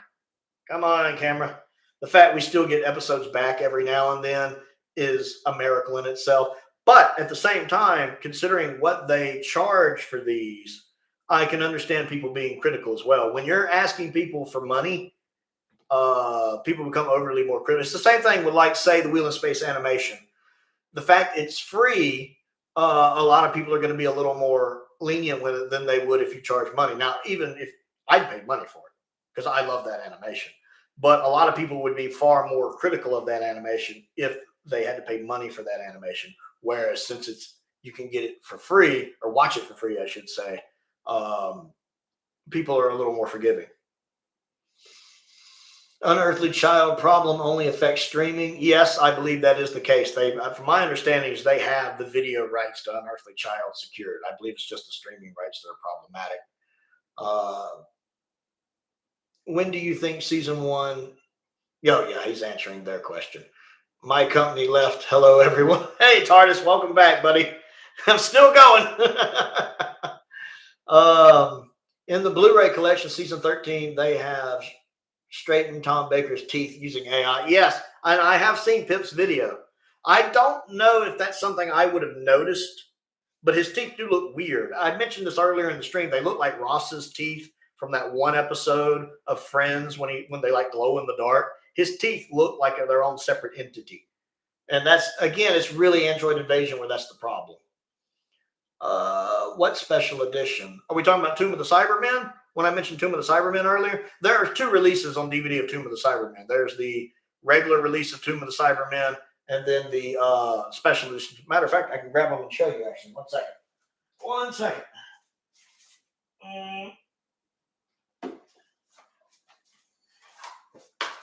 You have the original release of Tomb of the Cybermen right here, the first DVD release. This came out before they started using VidFire. And so this all looks like it was done on film because it's taken from the films, the 60 millimeter film telesnaps that were recovered in China in 1993. This is the special edition, which had the studio scenes, not the location scenes, but the studio scenes have been done through the VidFire process. And so they have a more video look because they're now running at 50 frames per second. Because film in the UK runs at 25 frames per second and videotape runs at 50 frames per second. Now, the location work is still done at 25 frames per second because that's how it's supposed to look. There seems to be, if I had a guess, whatever AI tools they use sadly miscalculated the teeth for sure. And I suspect that the blowback from this is going to affect future sets. But I don't know how often Peter works. I don't know how far in advance Peter works on these. Like, has he already done the season 21 stuff?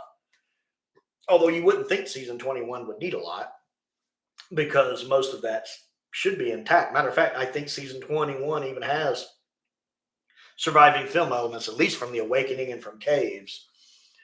And I've heard a couple of the others, but that's spotty.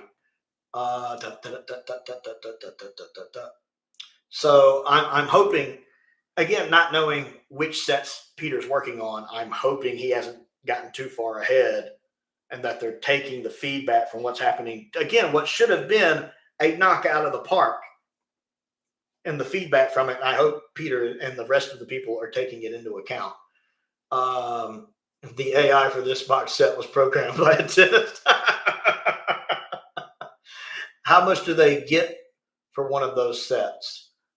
I have no idea what anybody gets paid. I really hope one day they'll be able to. Colburn's son really needs to just back off. He's already tried. Yeah, the whole Seth Colburn thing. That guy is. But again, the video rights for An Unearthly Child, is my understanding, were secured long ago. Long ago. That shouldn't be a problem. I think it's only with streaming that is an issue. I think the video rights are locked down. And at least that's my understanding. Laptop is ahead of the Roku. Of course, it always is. Robert Banks Stewart's stories had the same issue as An Unearthly Child on the BBC iPlayer, but his stories are on this box set just fine. Exactly. Terror of the Zygons and Seeds of Doom have been gone from the iPlayer for a little while now. Steven says, you can tell they have AI the film scenes as their faces looks waxed. A lot of fans are upset in the UK about iPhone 13. It's really primarily Android Invasion, from what I've seen. Episode 1 of Terror of the Zygons, yes, but episodes 2, 3, and 4 seem to look fine. Pyramids of Mars looks fine to me. Planet of Evil looks fine for me. Keeping in mind that Planet of Evil does have some film work involved because some of the Amazing Jungle set was done on film. Looks fine. Seeds of Doom, again, I've only seen the cut down scenes from behind the sofa. They look fine. I've heard a few people say there's some minor issues with it, but I haven't seen anything. The main crux seems to be episode 1 of Terror of the Zygons and the Android Invasion. I think AI should be used to restore deteriorated footage. Using AI to remove brain or add fake detail doesn't seem right to me. Steven said, do you think maybe if they do a wilderness years, they might just bump any relocated episode or animation up rather than set out new discs? Possibly. I mean, some of the stuff, like, for instance, a lot of the studio work for season 18 was found after the season 18 release. They somehow came across, I think, quite a bit of studio filming that was done for season 18. And the wilderness years would be a great place to put it since season 18 is already out. They could put that on season 18. And some of the documentaries that were originally on DVD releases of certain stories that are in box sets, and we haven't gotten those releases, have probably been moved over to a wilderness years set. I have a strong feeling that if they can work out all the rights, we'll get a wilderness years set.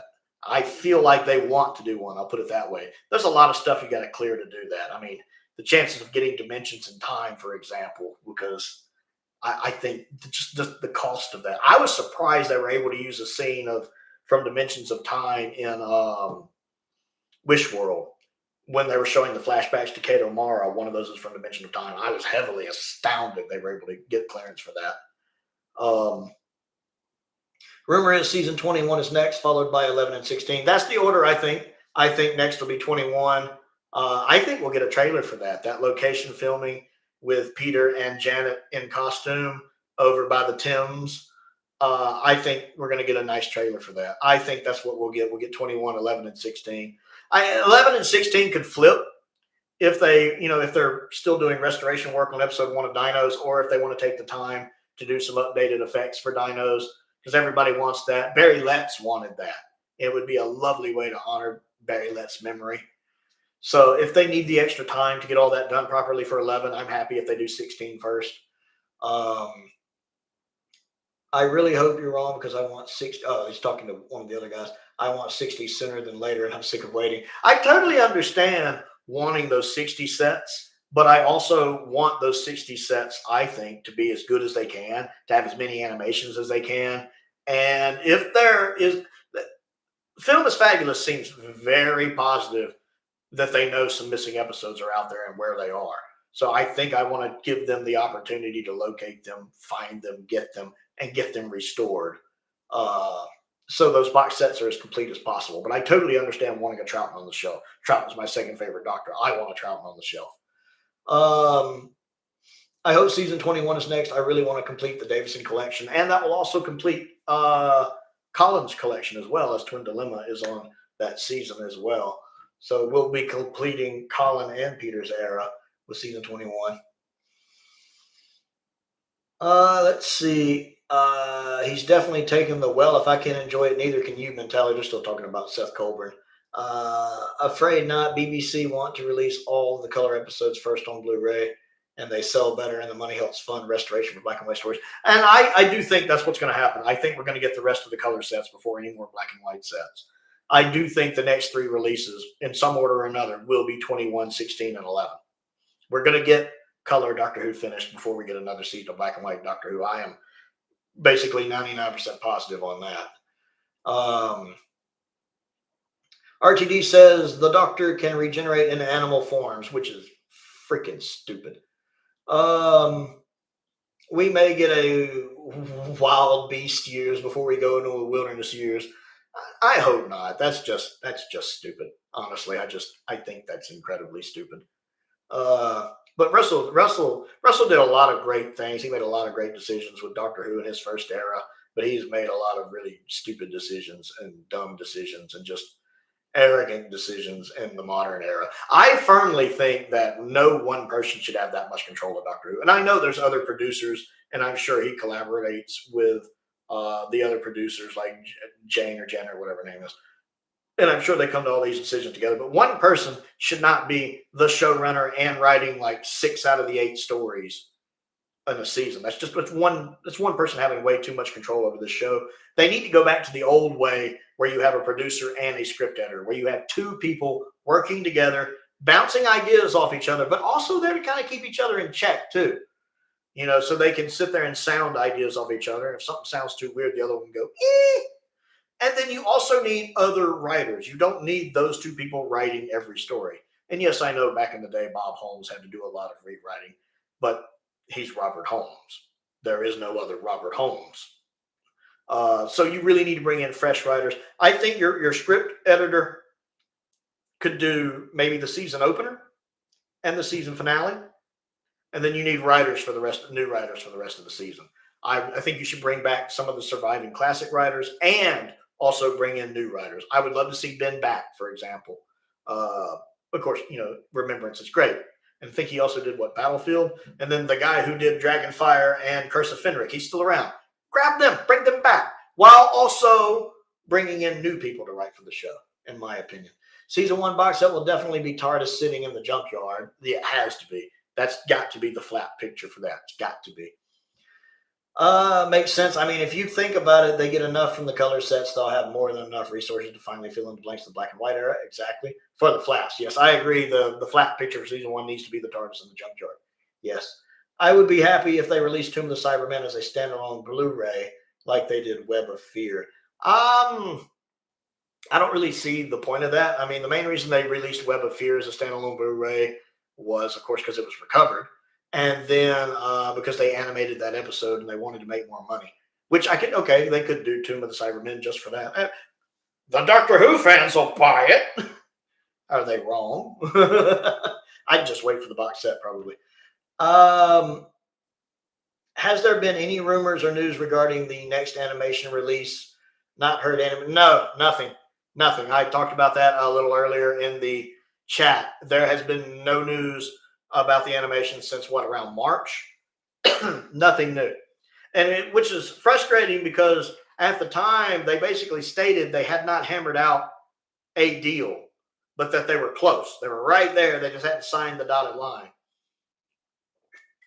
With the implication that the deal was to work on multiple stories, not just do one, finish it, move on to the other one, be working on multiple stories, which would make the process go faster.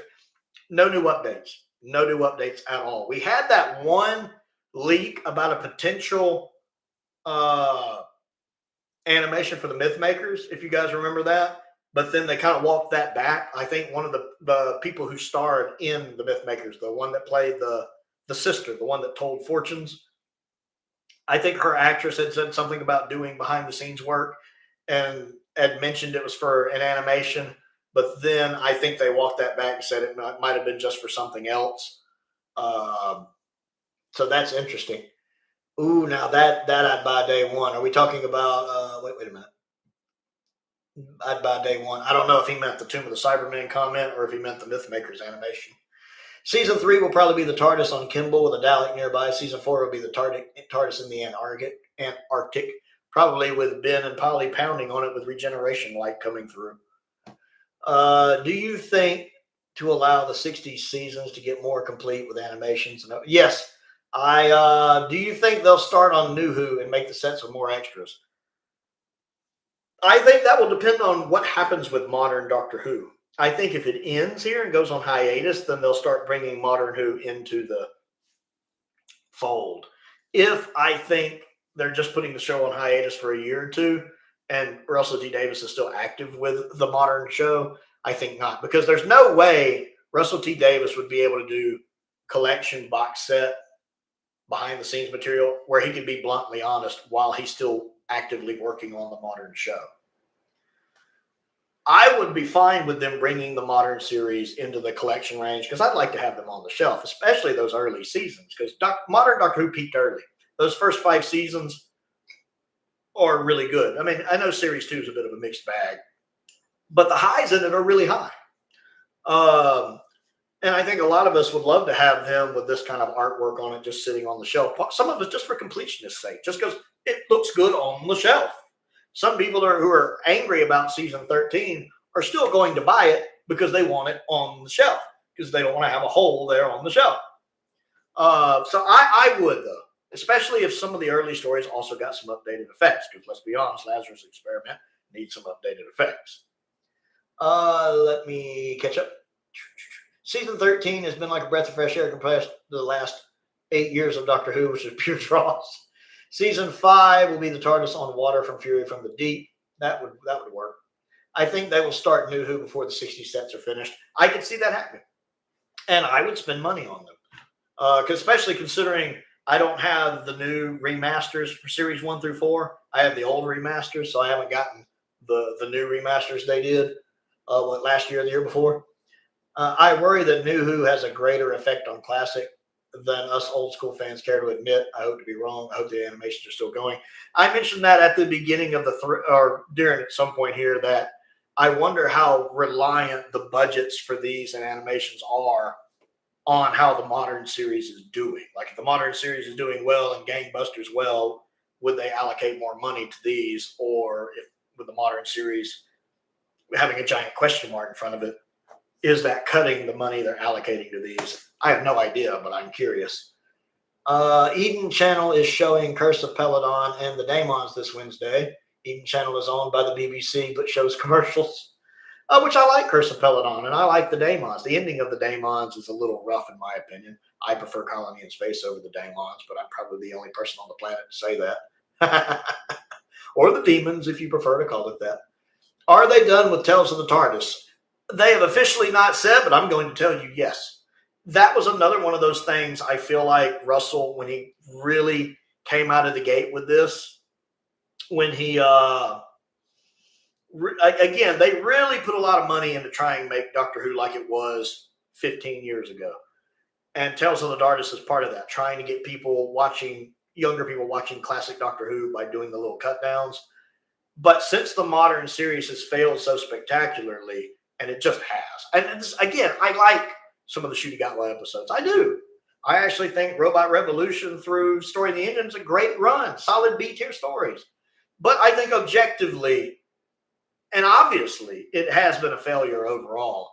The finales for both seasons have been garbage. They have not gone over well with the fans. I think Shooty-Gatwa has gone over well with some of the younger fans. Definitely not the older fans, I think.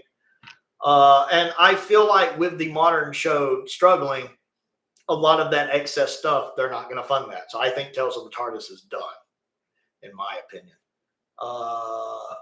Hey, Phantom, how you doing? Phantom City is one of my regulars. Good to see you in, Phantom. This one's been going for a minute today. Let me see. If they release 11, 16, and 21, that will take us to winter 2027 for maybe the first 60 sets, Space Pirates.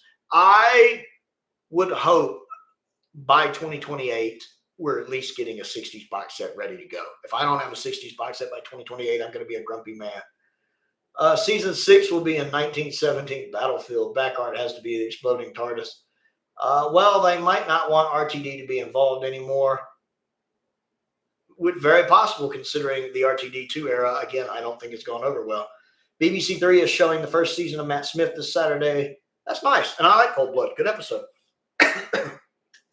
Has David Warner in it. I'm so happy we got David Warner into the show proper before he passed.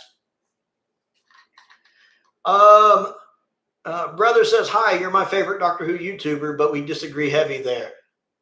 We do disagree. I'm not my favorite Doctor Who YouTuber. I'm just kidding. I absolutely love the 11th Doctor. I love the 11th Doctor. Reminds me so much of the childhood fairy tales and childhood horror. Matt Smith's my favorite modern Doctor. Now, I'm not a huge fan of Series 6 or 7A, but I love Series 5, and I love 7B, and I love his last few episodes as well. And Matt's my favorite modern Doctor. But I appreciate that. It's always so weird to me when somebody tells me I'm their favorite Doctor Who YouTuber. I appreciate it. That's great. I love hearing that.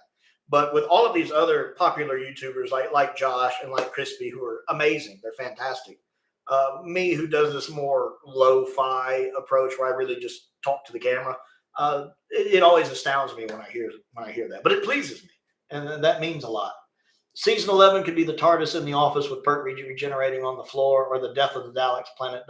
Yes, that would be fun. Robert says, isn't TARDIS Time Girl now working on an animation of the Highlanders? I hope so. It would be a great follow-up to Wheel in Space. I believe they're working on Highlanders and Wheel in Space. I think they were supposed to be doing a Wheel in Space episode 3, and they did show a clip on Twitter a few weeks back of the Highlanders, which was really good. Really, really good.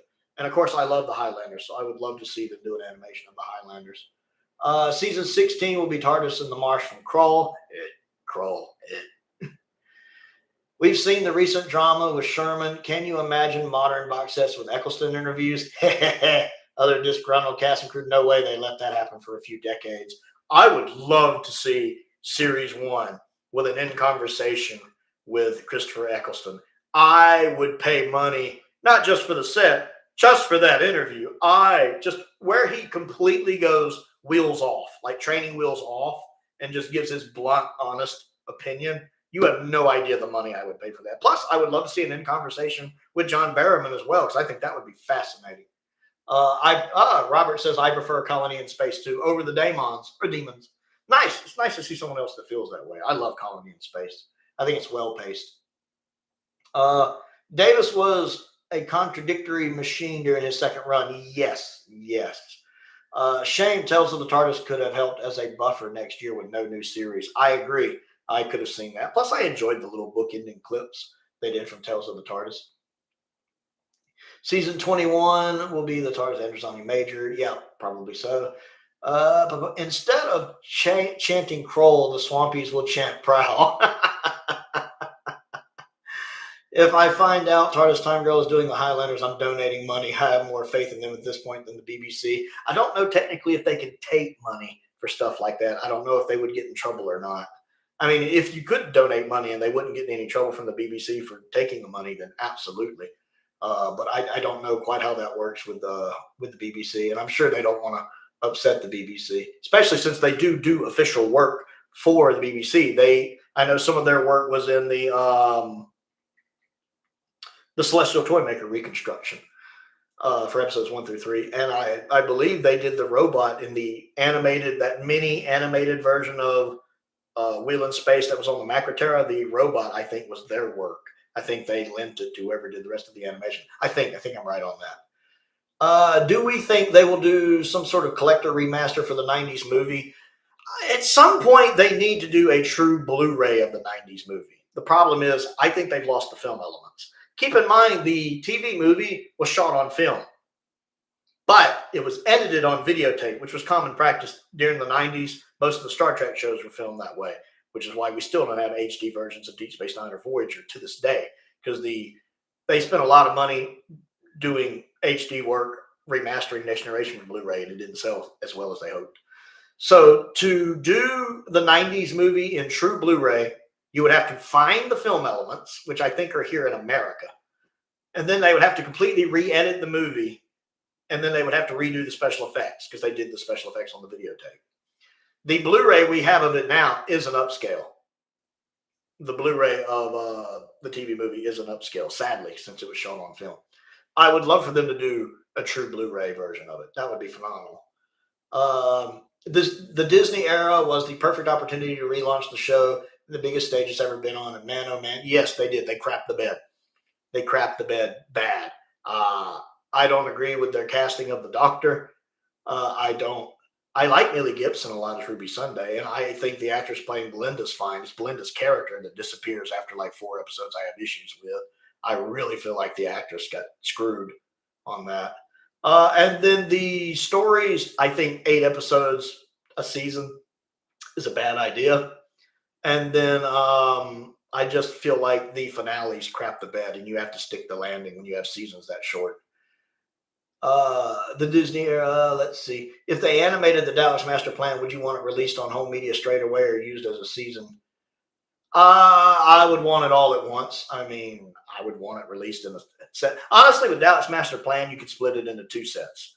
Do Mission to the Unknown in the first 6 episodes in the first set, and then the next year release the second set. So like say 2027, you do Mission to the Unknown with Dallas Master Plan episodes 1 through 6 animated. And then in 2028, you release episodes 7 through 12 of Dallas Master Plan animated. And that's how you do that. Doing them as separate packages, you make more money, and that gives you more money to allocate to the budget for the animation, knowing you're going to sell it as 2 products instead of 1. They can accept donations for animating, but they can't make any profit for it once it's released. Okay, I didn't know how that worked. Okay, that's fair. Let me catch up here. Okay, got to run. Thanks for taking the time out of your day to chat. Oh, take care, Rick. I appreciate you stopping by. This one's been running for a minute here. I'm hoping to do more of these now that I have my own house. I really want to do more live chat with you guys. I've had several of you guys message before wondering when I was going to get back to the live chats. I really like interacting with you. I'm a people person. Trust me, I worked in the restaurant business a long time. Huge people person. I got called the face of the store a lot. So I very much enjoy this back and forth that is we can't really do as easily in recorded footage. Phantom says, Smith and Capaldi are my favorite New Who doctors easily. And they're both great doctors. Capaldi and Matt Smith are both fantastic doctors. Season 21, Tardis might be on the Thames and location during Resurrection. That would be a good choice. Web of Fear, episode 3. That would be nice to get that back. I asked Matthew Sweet about doing In Conversation for the new series, and he says he doesn't think they'd be able to do it with Eccleston. And that's fair. That's fair. I could see Eccleston not, but I would love for Eccleston to. I'd pay money. If I ever met Chris Eccleston, I would be on my knees pleading because I would want to see that. Someone else said here, I think you can give them money through Patreon, though I'm not sure what their Patreon is. Yep, that's probably true. If they did a Wilderness Years set, what do you think would be included on it? It's so hard to remember everything off the top of my head. On the Doctor Who merchandising forum, one of the guys on there, Gordon's amazing. Gordon is like my go-to guy for knowledge, has several times done a list, a post in the various threads where he's listed all the stuff that would go on the Wilderness Years set. And it's a very extensive list. Obviously, the TV movie, a brand new making of for the TV movie, Dimensions in Time, but it probably wouldn't get cleared, but maybe a video talking about Dimensions in Time. A video talking about the Dark Dimension, obviously, which never got off the ground. You have possibly maybe some of the real-time or BBV videos, although I think one of those, the guys who does one of those two is supposed to be kind of shady. Then, of course, you could do Death Comes to Time, Real Time, those animations, Scream of the Shulka, Curse of Fatal Death, the 8th Doctor version of Shada, which you'll notice is not on the Season 17 set. The 8th Doctor version of Shada, which came out, I think, around 2003, I forget exactly, is not on the Season 17 set. It's not even on most of the individual releases of Shoutout. It's on the US release of Shoutout DVD, but I don't think it's on the UK versions, which is very suspect and very suspicious, which makes me think it would be on a Wilderness Years box set. There are several other things, more 30 years in the TARDIS and more than 30 years in the TARDIS, and then documentaries about those documentaries. But Gordon's list is actually quite extensive about stuff they could put. You know, you could do a documentary about the Virgin novels and whatever the other novel, the New Adventure novels as well. Longborough. I've never read Longborough, but Booms sound really dumb. I can never figure that out. Is Longborough good or not? I've never read it. Yeah, so to get a proper remaster of the TV movie, you'd have to remake, not remake, obviously, not refilm, but you'd have to re-edit the whole thing. You would have to take the originally shot raw footage, re-edit it, and redo all the special effects. So basically everything except reshooting it. Yes, that's exactly. Which is what they did for Star Trek The Next Generation. Because Star Trek The Next Generation was shot on film and then edited on videotape, and all the special effects were edited on videotape. They had to literally pull out 7 seasons worth of raw film, re-edit it, redo the special effects for all of that, which cost them like $12 million even then. And they didn't. That's why those Star Trek The Next Generation Blu-ray sets were like $100 a season when they first came out, and people weren't going to pay that. And so they didn't make that money back, sadly. The camera's doing its thing again. Hopefully an HD quality version of Dimensions in Time, which, if I don't know if y'all have seen it, but there have been a couple times like this year or last year where a couple of clips of Dimensions in Time have come out and they look way better, like way good. Like John Pertley saying, you know, madam, what year is this? And a couple other clips that look way better than the YouTube quality videos we've seen. So there are good quality versions of Dimensions in Time out there. He is. Curse of Fatal Death, the webcast, hopefully some of 8, maybe even Big Finish stories. I'd love to get like Sword of Orion and Storm Warning on there, just a couple of Downtime. I would love to get Downtime. I don't know if they could get the clearance for Downtime. Was Downtime Real Time? Did Real Time do Downtime? I forget. Downtime's good though. I've seen Downtime and enjoyed it. Man, I really just want them to animate a historical. I heard they haven't because young people won't buy them, but I'm in my 20s and I totally would. I love pure historical since I was a kid. I like the historicals as well, especially since Marco Polo would do well. But also part of the problems with historicals is not just their lack of popularity, but they're harder to animate because you have so many people, so many location changes, and a lot of times so many costume changes that animating them just becomes cost prohibitive. Animated recreation of the Dark Dimension. I would love that. Matter of fact, that's on YouTube. A fan has actually done a fan recreation of Dark Dimension, which is enjoyable. But I would love like a proper anime. I don't think they'd spend the money on it. The box set couldn't afford it. It would have to have a standalone release first. Do you have a favorite episode of Thundercats? I have 2 favorite episodes of Thundercats because I'm a huge Thundercat fan. My old cell phone, the back of it actually had Thundercats on it before I had this one. My favorite is one of them is the one when Mum-Ra turns into the clone of Lion-O, but he's wearing the red vest and they have to sword fight when Mum-Ra steps into like the statue of Lion-O. I love that one. And then the one with Excalibur, the one where Mum-Ra disguises himself as Merlin and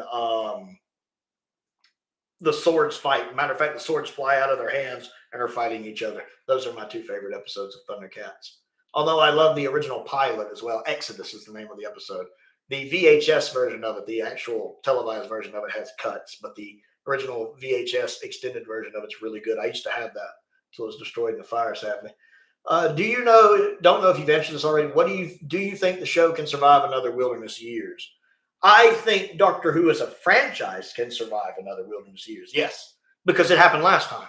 Keep in mind that 90s, people seem to think of 90s Doctor Who as a dead time in Doctor Who, but in reality, Doctor Who was still very much alive, even though it wasn't on the air. I mean, we did get the TV movie, obviously, but you had all sorts of novels. You still had the magazine. You had Big Finish starting up with the audio. So while it was very niche, and of course you had all of the unofficial spinoffs, the Stranger stuff, the BBV stuff, the real-time stuff, Then you had the animated adventures like Death Comes to Time, Real Time, Scream of the Shaka. There actually was a lot of Doctor Who still going on. It's just something, especially pre-internet, a lot of people, especially like here in the States, wouldn't have been aware of. I think now with the internet being in existence, all of these fans are going to do like they did last time, and they're going to start creating their own Doctor Who material. And keep in mind that a lot of those fans later went on to do stuff for the show. Stephen Moffat, Paul Cornell, Nicholas Briggs, they've all gone on to be part of Doctor Who. And when you get Doctor Who fans, actual Doctor Who fans, and they get old enough and they get a means to act on their love for Doctor Who, they're going to turn out good Doctor Who content. So I think you will see a lot of very big Doctor Who fans coming out of the woodworks and doing very great things. If we have, like, say, another 15-year hiatus, Doctor Who will continue. Yes, same. I'm in my 20s and historicals really intrigue me. The historicals are good. I like historicals. Marco Polo is great. I really liked The Massacre. I'm not a big fan of the Mythmakers, I will admit. Part of that might be the incidental music. Cue a clip from the incidental music. But The Massacre was good. I enjoy a lot of this. I love the Highlanders. So there's definitely some good historicals out there. Man, I really just want them to animate historical. Let me find. I'm in my 20s and historicals really intriguing. There's some good ones. There are some really good pure historical. I like the idea of a pure historical when it's just the Doctor and the TARDIS team landing somewhere. They get involved in the events of the time, and then they just have to get the heck out of there and not die. The Reign. I love the Reign of Terror so much. The Reign of Terror is probably my favorite story from season 1. It would be between Keys of Maris and Reign of Terror. I love Reign of Terror because it's just them being in this really bad part of history and needing to get the hell out of there. Honestly, the Romans. I love the Romans. The Romans is hilarious. The Romans is fun. I enjoy the Romans. And it's one of the reasons I like Demons of the Punjab a lot. I'm not a huge fan of the 13th Doctor, but I love Demons of the Punjab because it's practically a pure historical. The way it flows, and that you find out the actual villain is just history taking place. I will die on that hill and defend Demons of the Punjab. Fans have been creating their own Doctor Who since 2005. Simple answer to getting around the costume changes in historicals is if the change isn't mentioned in the story, don't include them. Might seem cheap, but it's the cheap possible best way. Which is kind of what they did in the Macroterra animation when they're wearing different clothes officially at the beginning of that story before they change to go out. Instead, they just start the animation with them in the new clothes, especially since they cut out the rough and tumble scene anyway. I finally reread the novel of The Massacre. I agree. It's way better than the TV version. It is. Exactly, Robert. I know you've heard me mention that several times. And I believe there's even an upcoming video where I talk about that again, where the novelization of The Massacre is a far superior product. I mean, the televised version is fine. I enjoy it. And keep in mind that the novelization is written by the person who wrote it, but it's based on one of his earlier drafts. Which, of course, some of that stuff had to be cut out for time and budget, and because William Hartnell was on holiday during at least one of those episodes, I think episode 2, or one of those episodes. Whereas the novel really delves into the Doctor running around disguised as the Abbot and them confronting each other at one point. The novelization, if I was ranking all of Doctor Who, the novelization would bump it up a few spots higher than it would be just based on the TV version.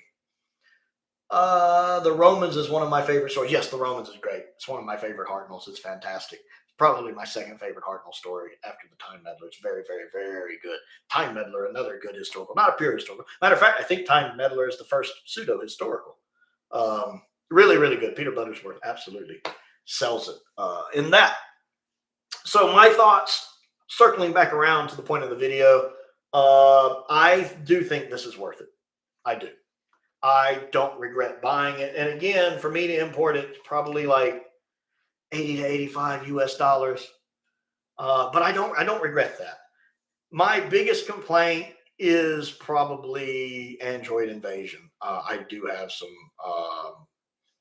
I do have some problems with Android Invasion with the AI. And I wish they'd included like the original DVD version of it. Zygons Part 1 has some. I can look past that.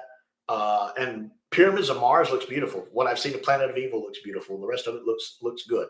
I think overall, I think a lot of people, as I mentioned at the start of the video, are going to be jumping at shadows over the AI because the issue of it has become so vocal within the fandom because of the internet. I think everybody's going to be seeing AI ghost everywhere. People are going to be like, AI, AI, AI.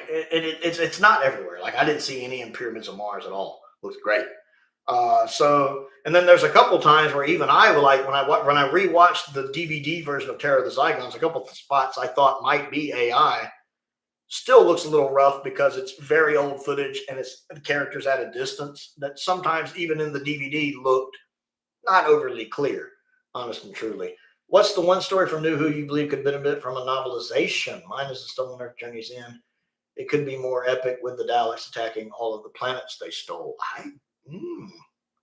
I'd probably enjoy a novelization of Dalek, to be honest, although you could call Jubilee that kind of. There probably is a novelization of Dalek, to be honest. I've never read it, but I would probably enjoy reading that. If you could trade an existing story for a missing one, which one would you pick? A story, I would trade Kill the Moon for Fury from the Deep. I would trade In the Forest of the Night for the Marco Polo. I would trade The Timeless Children for the Space Pirates. I would trade. I would trade Anarchy in the UK for Power of the Daleks. The season 13 box set won't be available here in Canada until January. I can't find a way to pre-order it.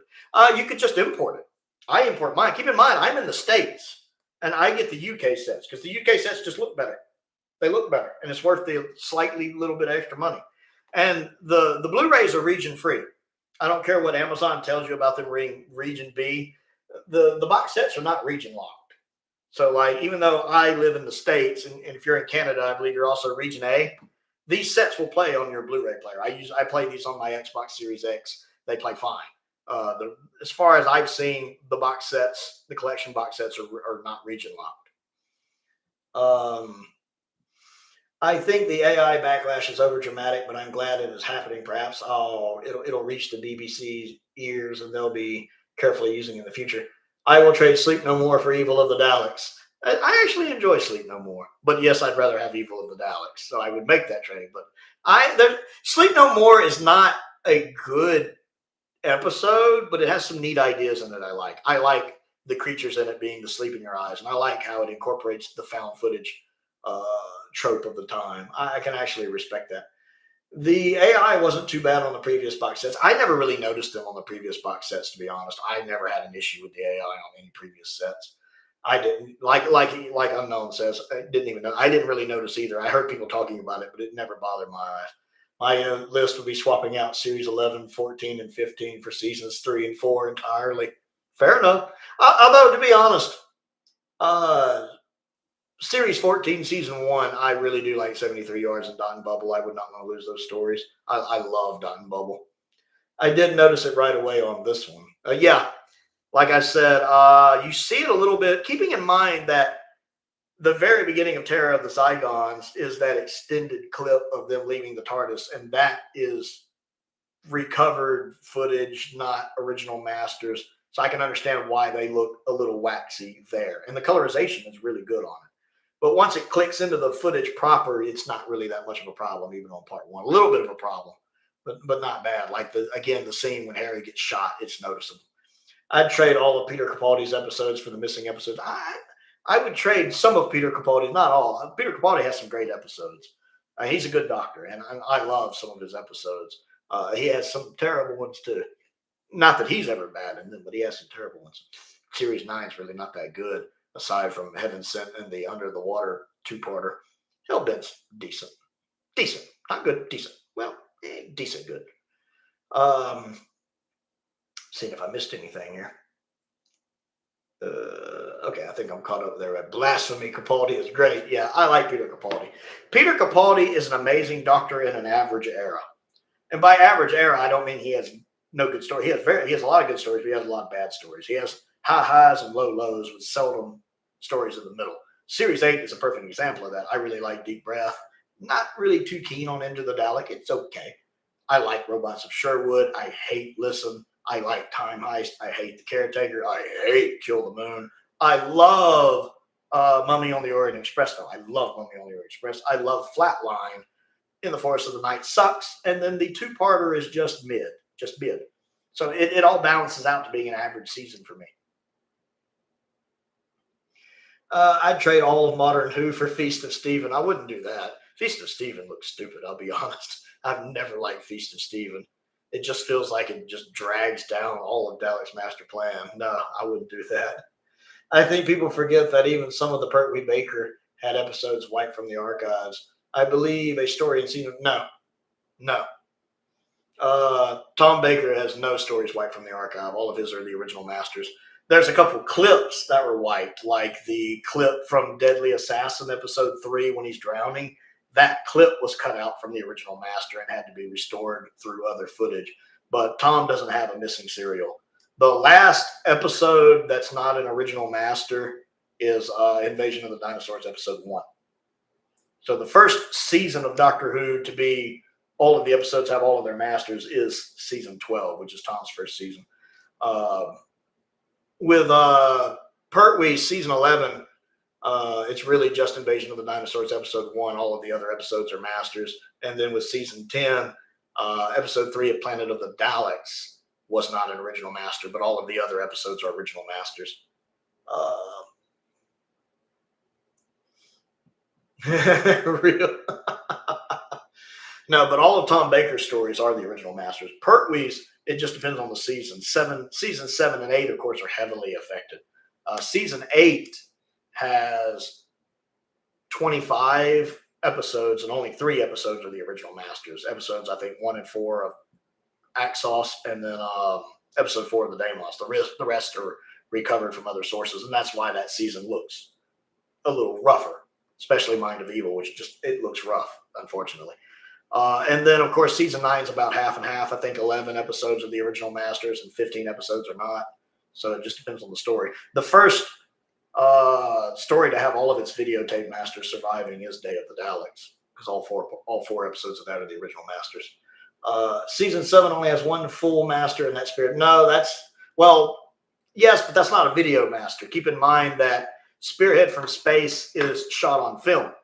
It's the only classic Doctor Who story shot on film. Thus, the only classic Doctor Who story that can be turned into true HD, which is why it was released on Blu-ray solo. So, yes, all of Spearhead from Space still exists on its 16mm film master, if you want to call it that. But that's not a videotape master.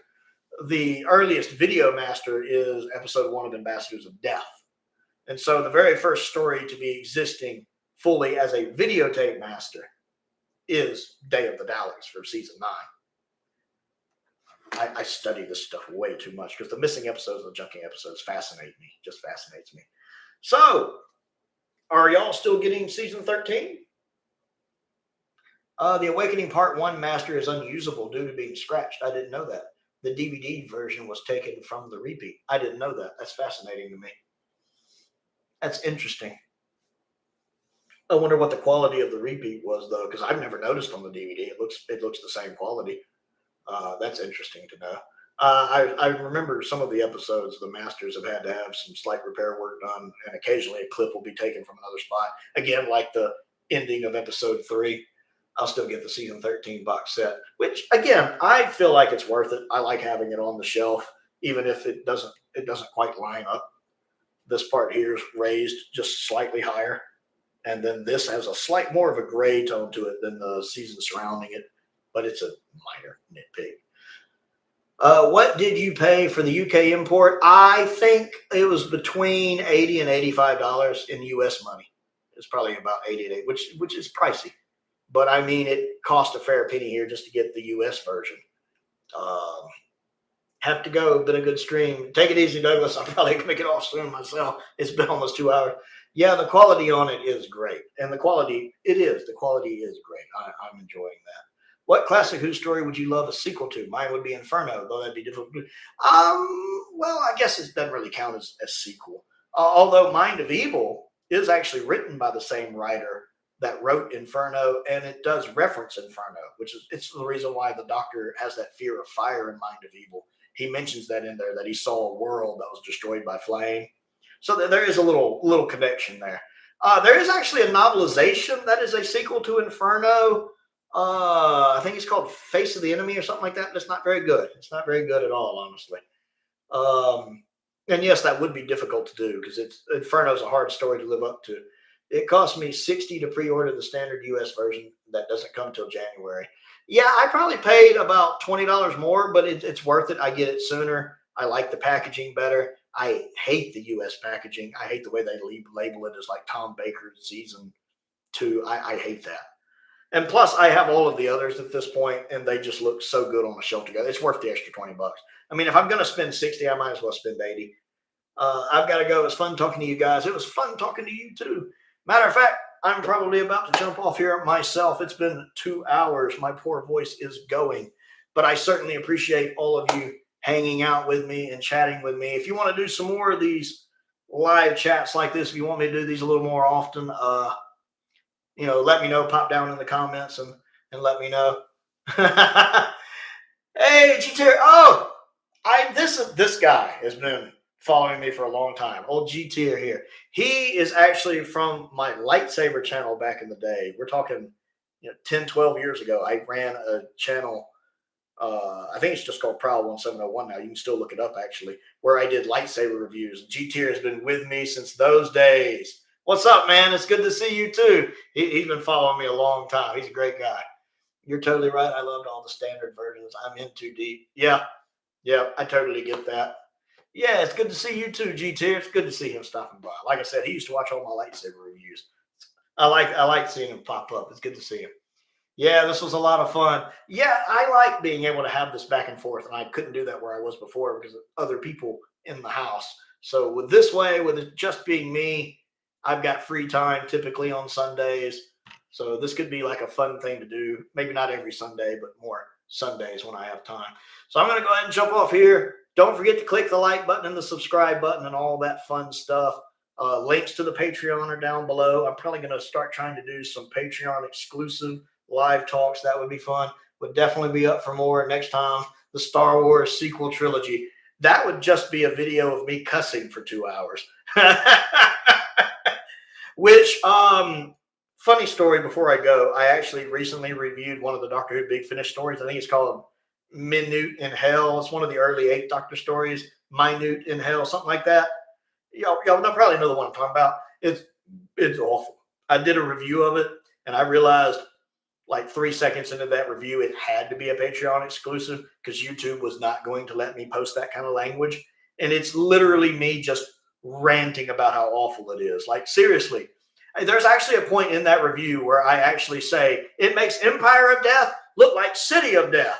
It makes the Reality War look like Genesis of the Daleks. It was that bad. Trust me. That's a fun little, again, that's a Patreon exclusive video. If you want me to give you a reason to go join the Patreon, I think it's like the $5 tier and up. That review is just me cussing a lot because that story is quite possibly the worst piece of Doctor Who ever.